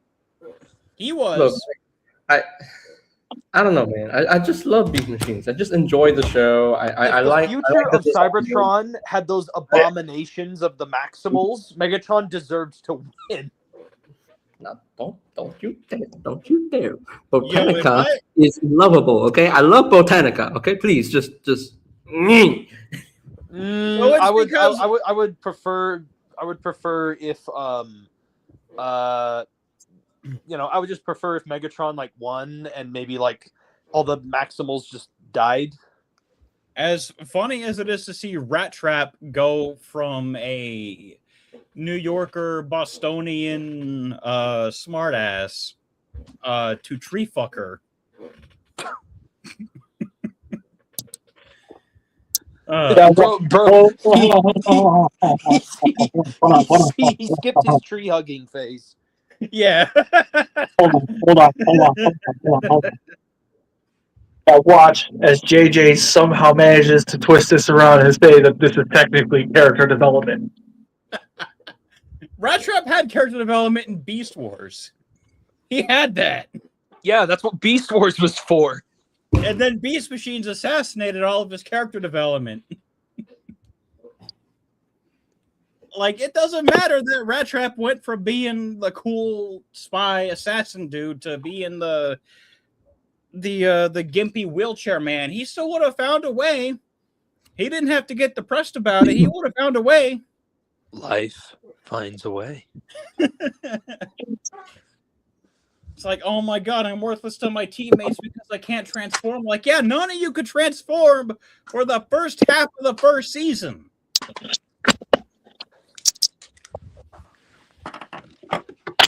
And Rat Trap, it took longer. Yeah. And then he almost decided to give everybody up to Megatron. And then he decided to save his friends because he realized he was a piece of shit. And then from ever on, I fucking hated Beast Machine's Rat Trap because no amount of apologizing or anything else could ever save you from turning over all of your friends to the guy trying to kill all of you. You could say Rat Trap turned a new leaf. Oh, brother, this guy stinks! Look, I see it in a different way. I see it in a different perspective. It's the other Maximals who completely neglected Rat Trap for his strengths, and that's why Rat Trap was so eager to leave the Maximals. But I mean, they were Yeah, all but why did they technically- neglect him? They know what he's capable of because of Beast Wars. you know why? You know why they neglect him? Because Night Scream was around. They weren't I blame it on Night Scream. This is Night Scream's fault, by the way. This is Night Scream's fault. I blame it on him. So Night Scream is just the edgy teenager you find a hot topic. That's all they did to put him in. no, there. it's his fault. He never even apologized, not once. So it's his fault. So Whether Rat or Trap not it- shouldn't be the one apologizing. Night Scream should be the one apologizing because he is the one who is a piece of crap. So No. Everybody on the Maximals should have known Rat Trap well enough that even to know that whatever Night Scream was saying is bullshit. They were in the shit with Rat Trap. They should have known, hey, like we all have our own fucked up issues we're dealing with. It doesn't matter what this new guy who hasn't been in the shit says. both Cheetor and Black went- Mania. No, let me It say doesn't defend Rat Trap Both- still went and did what he did. It's not defensible. both Cheetor and Black Arachnia were just easily manipulated by Night Scream. So Because everybody was in the wrong state of mind. Who's telling us to shush? Who do you think? Okay. Beast Machines as a whole was a massive character assassination to every single character except Beast Wars Megatron, where they leaned into his insanity. not in my opinion, because They- Prime was Oh that. boy, here we go. Oh, man. Because it doesn't matter if... The only character they assassinated was Rhinox, and I still don't like that. So Rhinox wasn't as bad. Rhinox was the only one who actually was able to explain what happened. Rhinox No, also... see, JJ, that was character development for Rhinox. Yeah, like Rhinox was the only one who was held captive because of all the Maximals who returned to Cybertron. Rhinox was the only one who didn't undergo the transmetal mutation.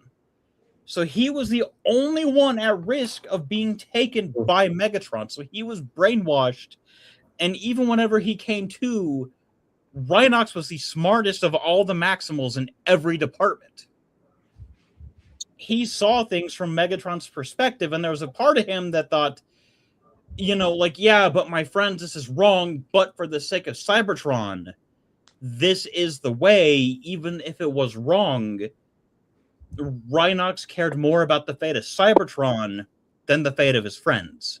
Rhinox was a morally gray character. Yeah, that was the intention with Rhinox. They didn't assassinate his character. Rhinox was always that weird morally gray character where he always did what was correct in the moment, but not necessarily correct for the overall outcome. Like, actually, funny enough, the reason I like Rhinox's character in Beast Machines is because he's just me. I agree with the fact that Megatron thinks that Cybertron needs to remain as a cybernetic world and not as a techno-organic world.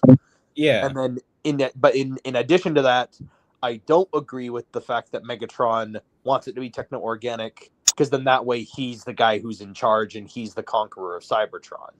Rhinox just wanted it to go back to the way it was, where it stays technology driven, but there's no, tyrannical ruler ruling over Cybertron.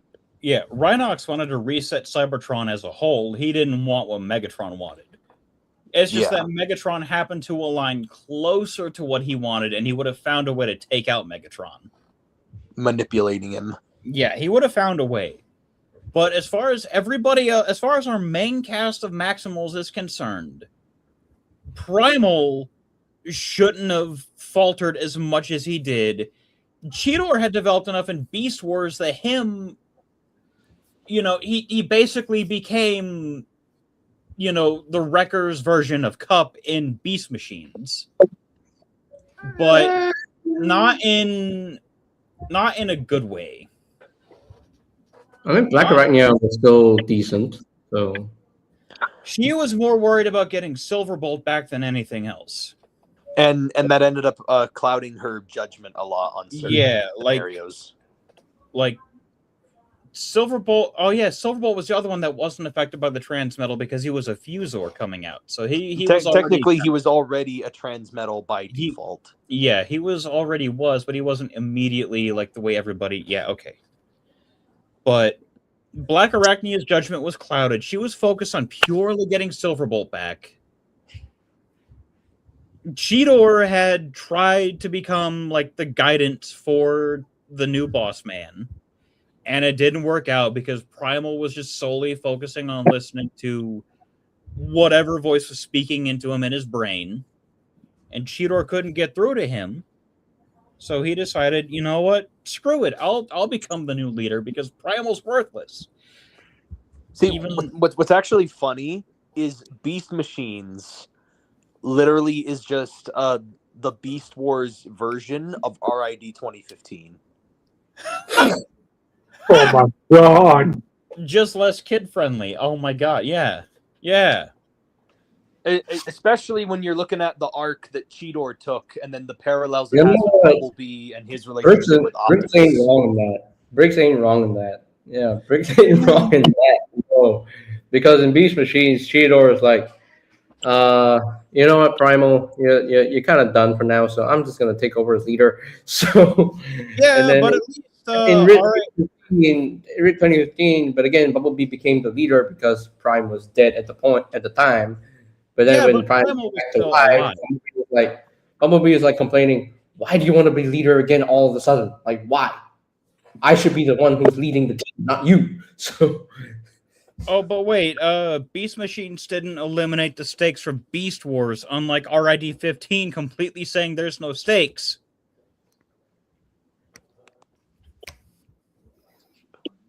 Yeah, but like it's just weird seeing the parallels between, like, again, Beast Wars, really good show, really good story, and then its sequel kind of drops off, and then it's funny the parallels with that with Transformers Prime and RID.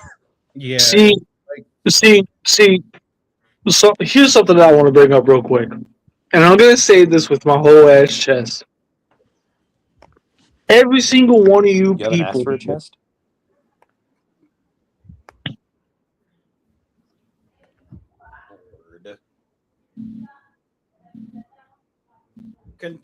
So, anyways.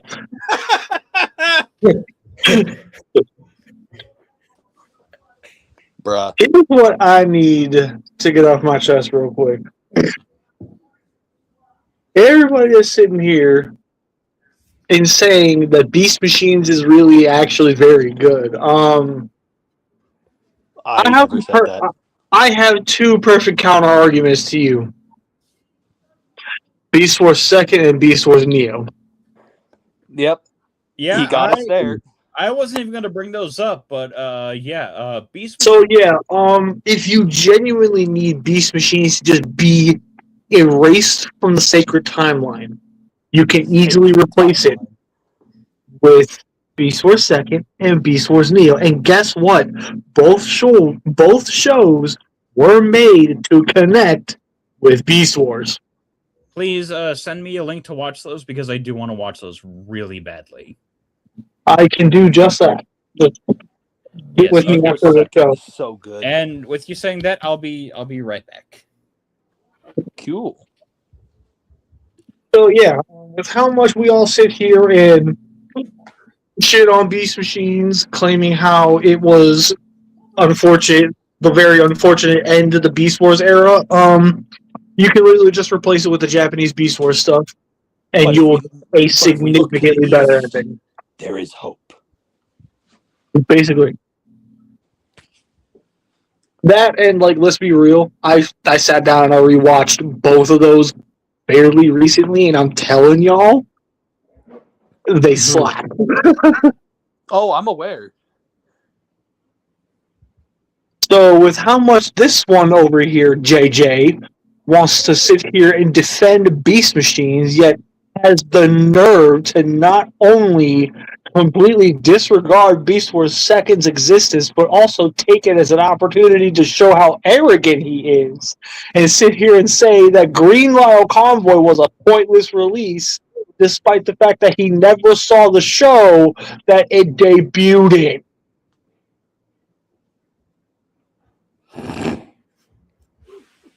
Damn.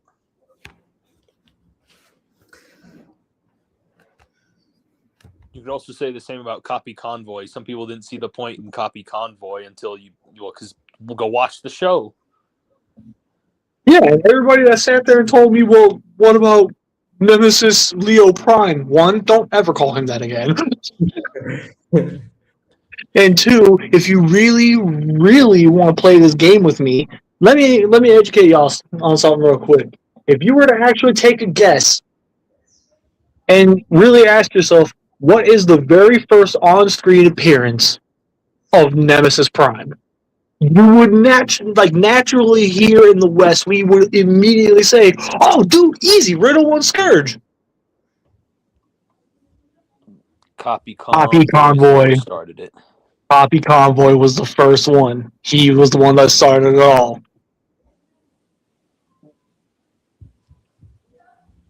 And it makes me cackle like an absolute maniac whenever people, because here's the thing, people genuinely didn't know this for the longest time. So when I found this out, I started rubbing it in people's faces because they would say with their whole chest that Riddle 1 Scourge was the very first time we ever saw an on-screen Nemesis Prime. I would chime in with the exact clip where he debuts and goes, "Yeah, this predates Riddle 1." But the first one who used the Nemesis Prime name was Armada. Yeah, but yeah, he may have been the first if we're one really getting technical, to use the name, yes. But as far as actually introducing the concept, Copy Convoy. The concept of a black alternate version of an Optimus Prime character started with Copy Convoy. The name just stuck with the Armada from the Armada incarnation. Which is why I think it's cool that the Power of the Prime's Nemesis Prime toy is kind of like a amalgamation of references to all versions of that character over the years. It's pretty neat, all things considered.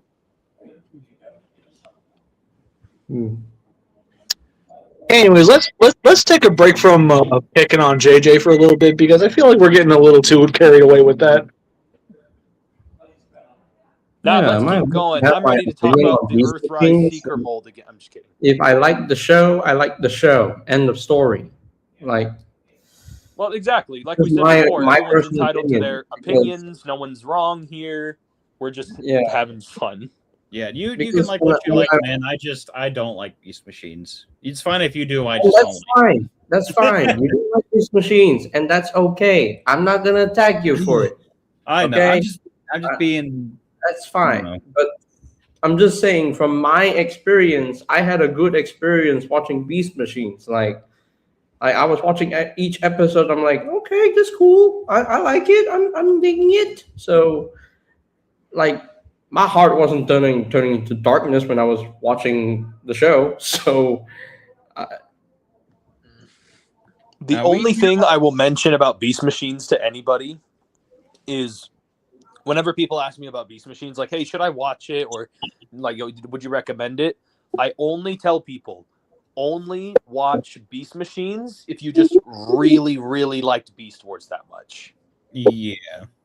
Like, if you really loved Beast Wars that much and you just want a little bit more closure to that story other than them just launching into space, go ahead. Go and watch Beast Machines. Go and watch Beast Wars 2nd, Beast Wars Neo, whatever. But again, that's the only time I recommend Beast Machines. Say hi. Because again, I can't agree with the criticism that like I think the main reason Beast Machines get so much flack from people is because it's like Beast Machines is so like Beast Wars itself is already pretty different compared to how Transformers typically are, with like vehicles and such. Beast Machines is like even farther out there. Yeah, no. like machines were trying to find a happy medium between the V and the Beast Formers, because we have the Viacons in Beast Machines, and we got two characters who used to be Autobot, who used to be Autobot so like put it into this perspective. It's crazy that Transformers began with that Generation 1 Optimus Prime toy and that G1 cartoon, and then literally like less than 20 years later there you get like a character like Night Scream. No, she did not. But not like that natural progression in less than 20 years is crazy. Oh. No, none of this for me was like meant to be like a personal attack or anything. It was just me having fun. Yeah, we love having fun shitting on a show.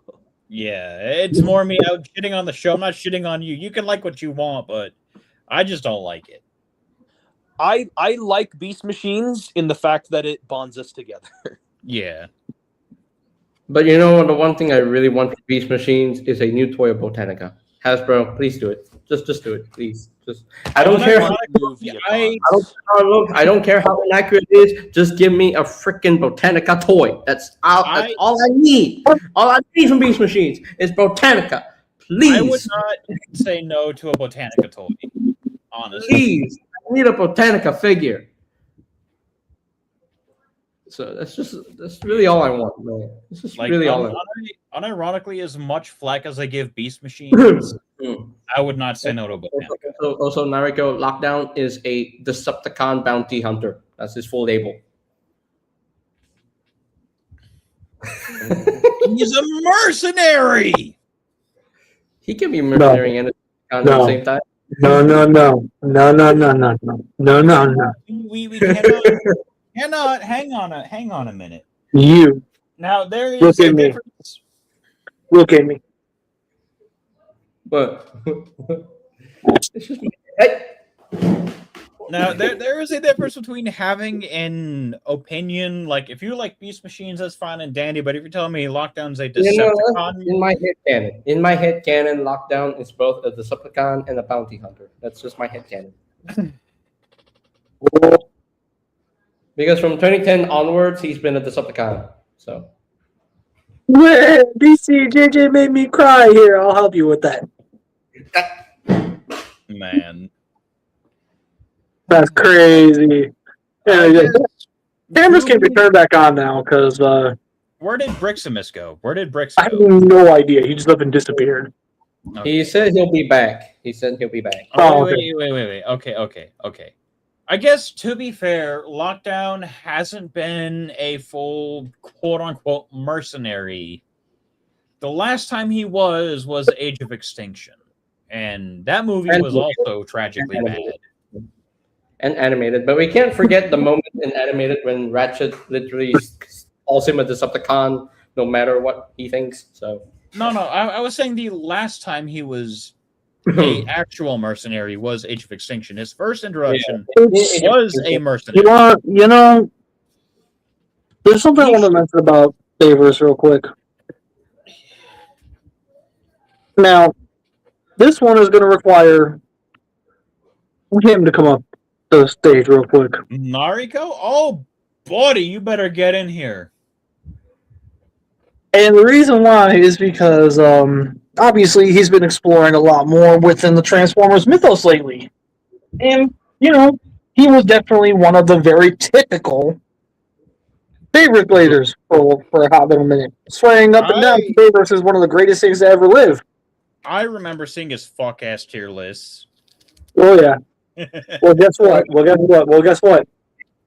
He sat down and fully watched Riddle 1 and Animated. These two shows blew him away so hard that he said, I have the DM to prove this, where he begged me and asked, I don't want to be a Bayverse fan no more. Can I switch? You can always stop being a Bayverse fan. Being a Bay fan is a choice. Yeah, I'll continue being a Bayverse fan. Even though there are issues with the toys. I hate the movies. The toys have always been, to an extent, the toys have been wonderful to an extent. There are some that are kind of really bad and some that are really fucking good. Like Crankcase. There we go. Yeah, it's like when you're talking about the movies, the live-action movies have never really been good. The only Bayverse figure I hate the most is Studio Series Crankcase, because that figure just totally betrayed the whole concept of screen accuracy.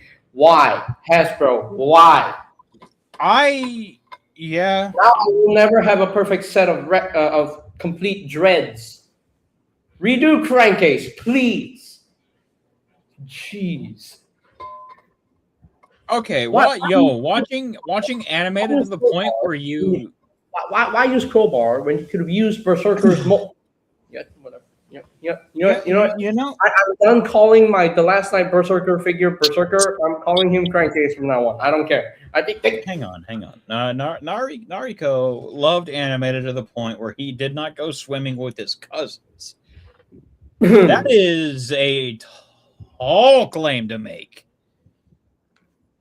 I mean, used to go swimming. I mean, animated is very good. It is. I don't know if it's good enough where I would tell my family, no, I'm not coming over to swim for dinner, but it is a really good show. The whole arguments between Optimus and Sentinel is just hilarious. But yeah, so another reason why I wanted to bring this up is because Nariko learned firsthand what I had been saying about animated for years, that Bayverse simply will never be able to do, because it's trapped in this incessant I have to be toilet humor type of fucking thing. The Bayverse Transformers are set pieces. That's it. They're not characters. Yeah, some talk. Yeah, some drop really decent one-liners. Fuck us, Decepticon.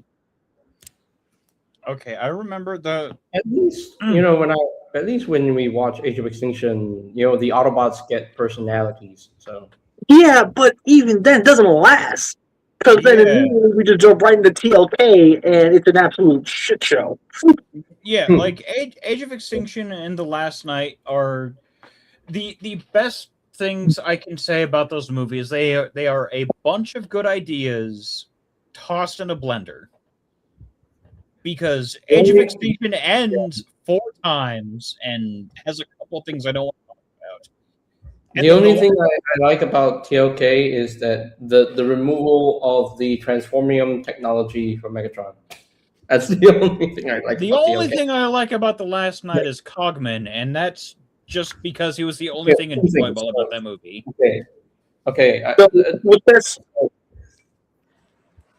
Okay. So I don't like that movie. I don't like it because the plot was just all over the place, and I was like really confused. And I'm like, what the hell is happening? What is going on? Why the World War II scene? Where did that come from? I'm like, what? Yeah, that's why I And say then suddenly Sam Witwicky is part of this Wiccan historical thing. I'm like, huh? What? they pulled that one out of their ass. Talking about? And then suddenly we have this character who is Merlin's descendant. I'm like, huh? What?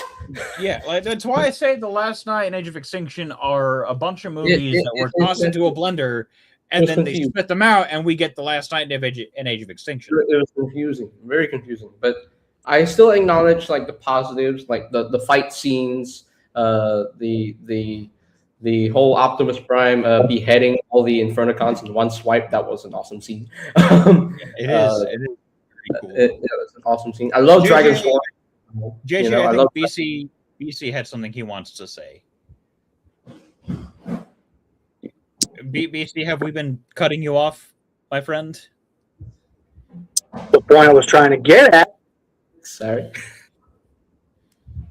was the big difference that Nariko clearly learned is unlike Beavers, where they're all set pieces and basically no characterization. It's just a bunch of special effects. He learned with animated specifically that good character writing can tell an amazing story. Because let's face it, animated's plot is super simple. It's really not that complex when you really stop to think about it. But what makes it so memorable? The characters. Every single time those characters are on screen, you get excited because you're going on an adventure with them. Like, the entirety of the story's narrative is told through the characters. It's a character-driven narrative. I think. And then, another case in point, real quick. Riddle 1. Is it very much a cookie cutter, just take what Japan did and slap an English audio on it? Yeah, for the most part it is. But in comparison to the Bayverse, let's face it, where we were with Bayverse, we had Starscream. Riddle 1, we had Skybite. Who's going to win the popularity contest there? Skybite.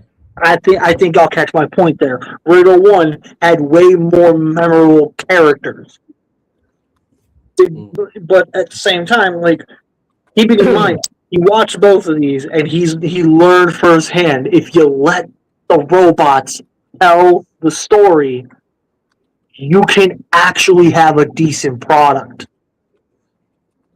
And when Bumblebee actually gave the whole let the robot tell the story a chance, look at how good that movie turned out. No other movie has done what that did. And guess what? Bumblebee succeeded because of that.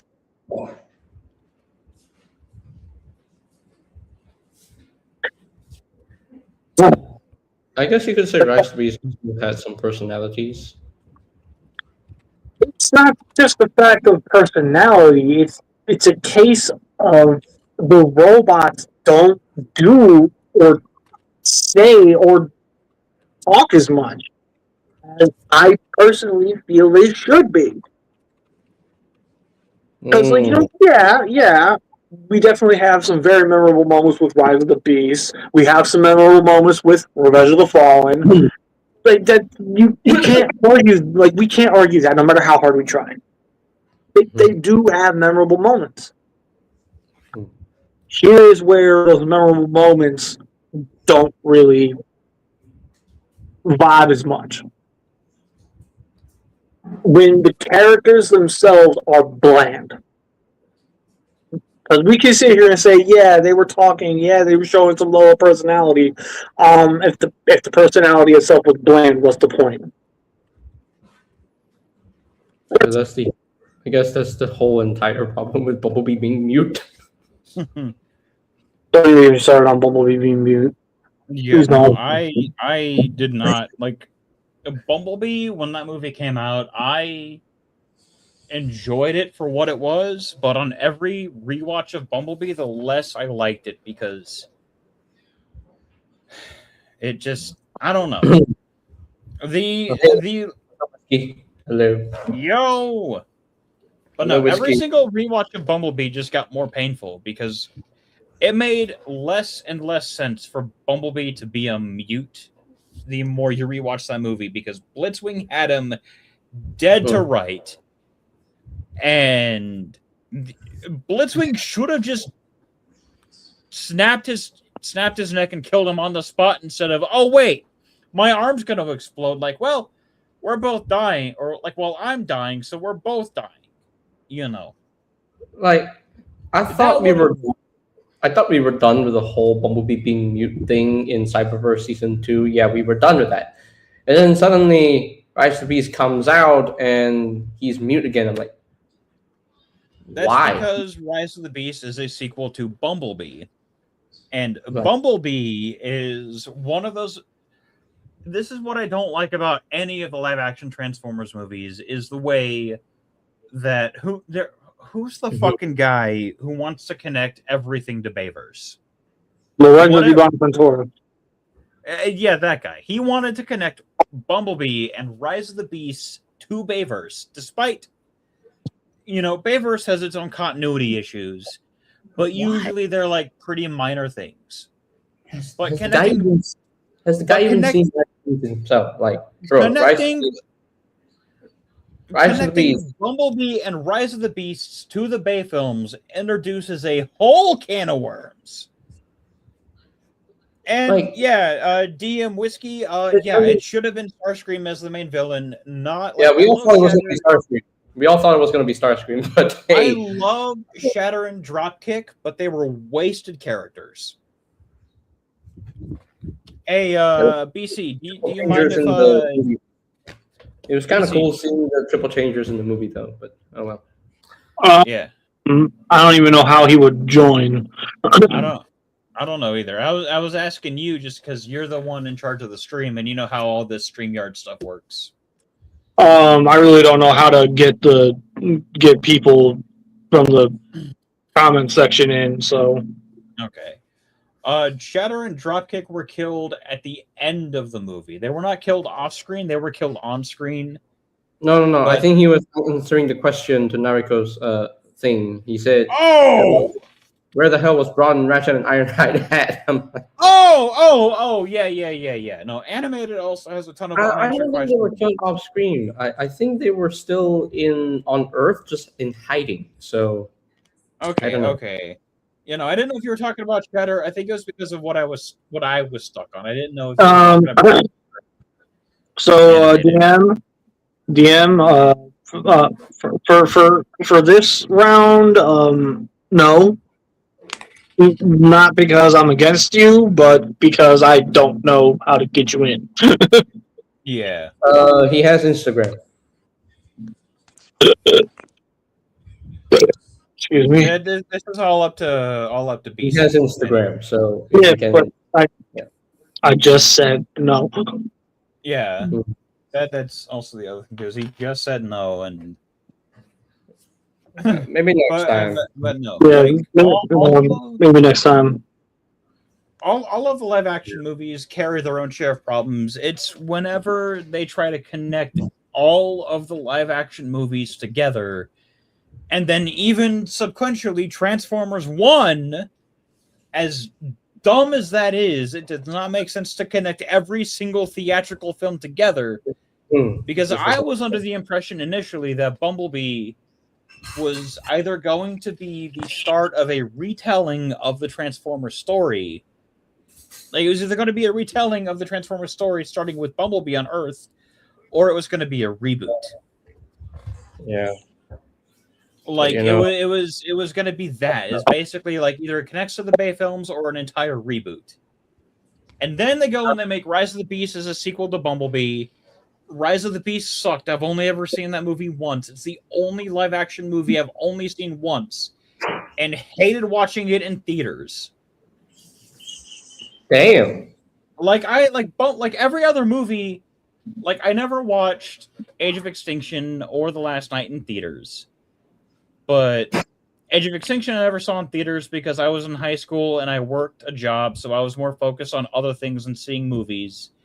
And The Last Night, when it came out, I had asked one of my classmates in my schooling how it was, and he was like, I think he was like 30 at the time, and I was like 19, and he was like, it's okay. Or no, I was 18. I was about to be 19. And he didn't care for it too much, despite being an old Transformers fan.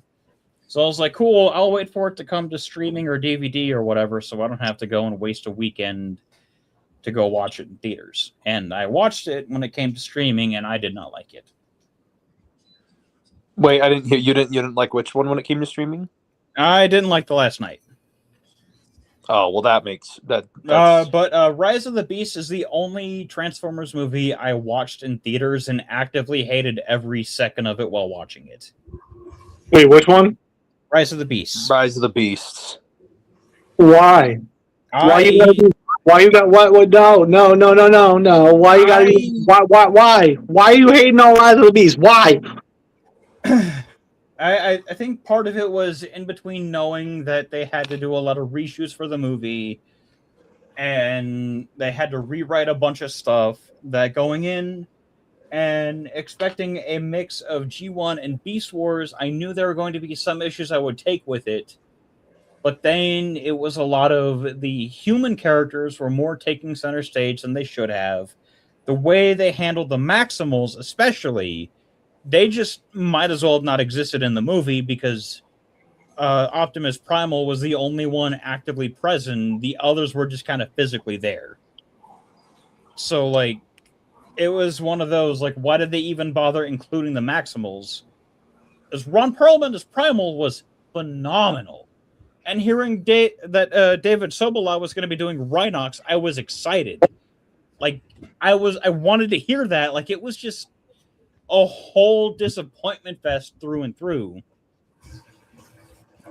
And not even Peter Dinklage doing Scourge could have saved the film for me, because the movie had no real story. It was just plot from start to finish. Like, things happened because the plot demanded it. Like,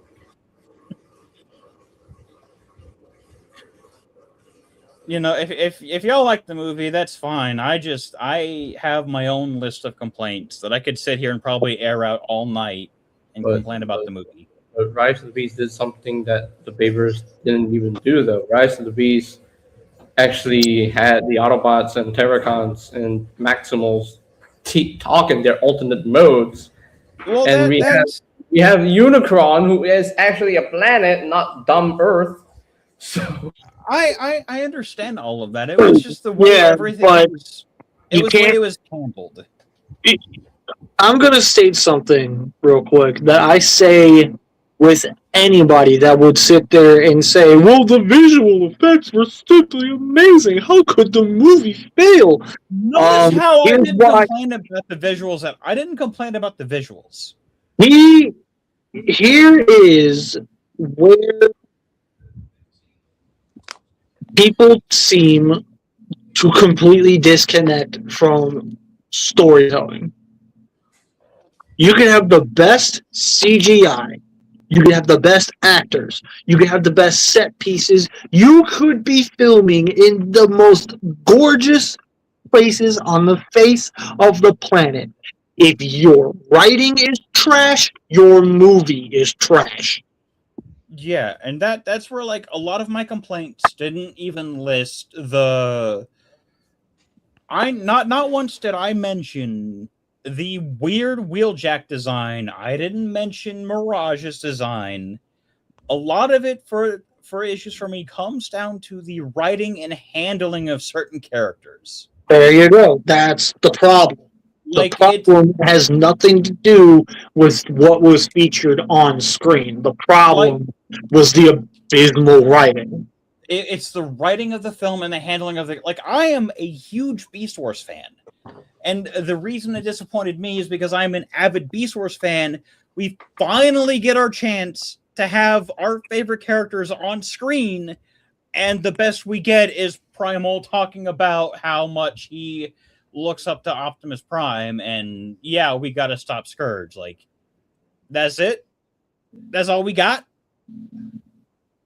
Like, I'm sorry, but I mean, he did say till all are one. Don't get me started on that. I would have rathered them be random throwaway characters than be named important characters from Beast Wars.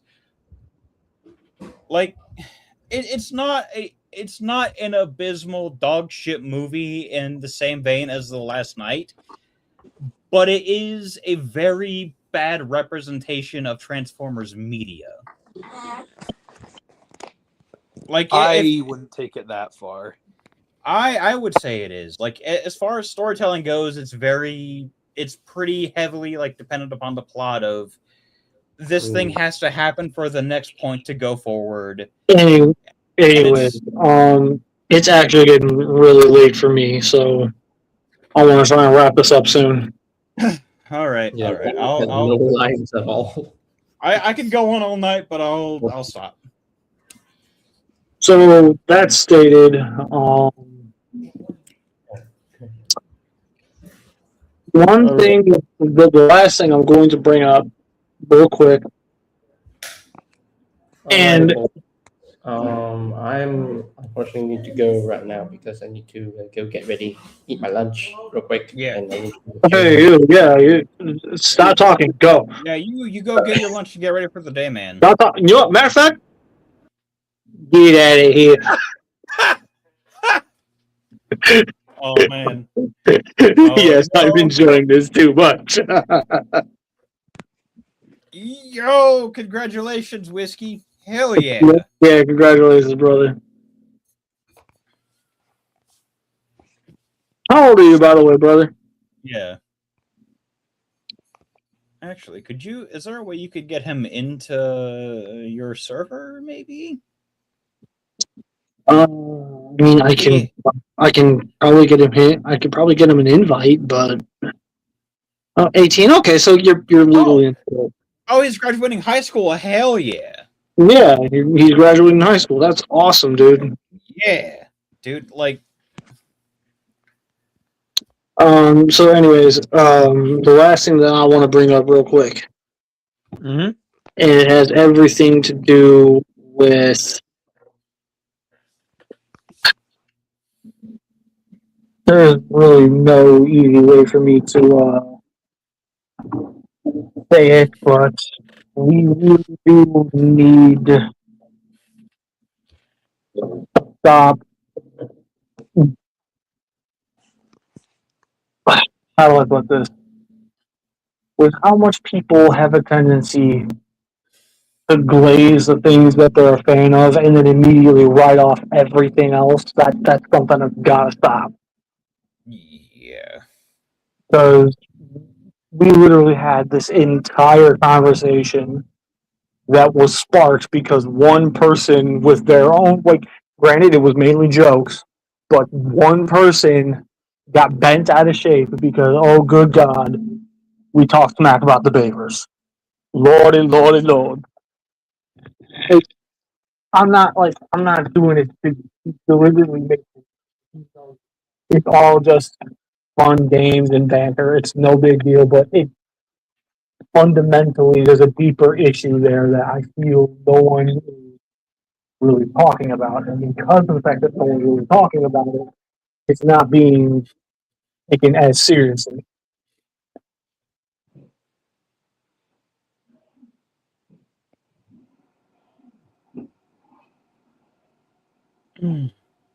Yeah. Like as much as I love like Beast Wars and other things, like I could admit the issues that all of the. Oh my gosh! I think I'm on a freaking. What? I said I'm going to bed. Okay. Jeez. Okay, I won't. Right. I hate to break this to you, Nariko. I don't play. Oh, right. Well, I am going to head off. All right. I'll So see you guys have a good night. And Yeah, we'll catch honestly, up I another really want time. to go ahead and go. So yeah, so till all are one. Yeah, till all are one. It was very fun, gents. Very fun night. And then there was two. Yeah. Nariko, I'm gonna smack the shit out of you in a minute, but till then, this was the Synthen Lounge. I hope y'all enjoyed it. I do not know when episode 2 is gonna drop. Eventually. Maybe I think it's literally just a case of every single time JJ just randomly decides I don't feel like doing the Energon Den. Synthen Lounge. Yeah. I gotta figure out what I'm gonna do for mine. Like, where's we gotta go into my garage. I got a lot of fun toys on my garage we can play with, actually. Alright. With all that said, everybody, we hope you had a pleasant time. Yeah. Hopefully you all have a fantastic day, week, month with your life, and we'll catch y'all in the next one. The BC saying bye. I don't know.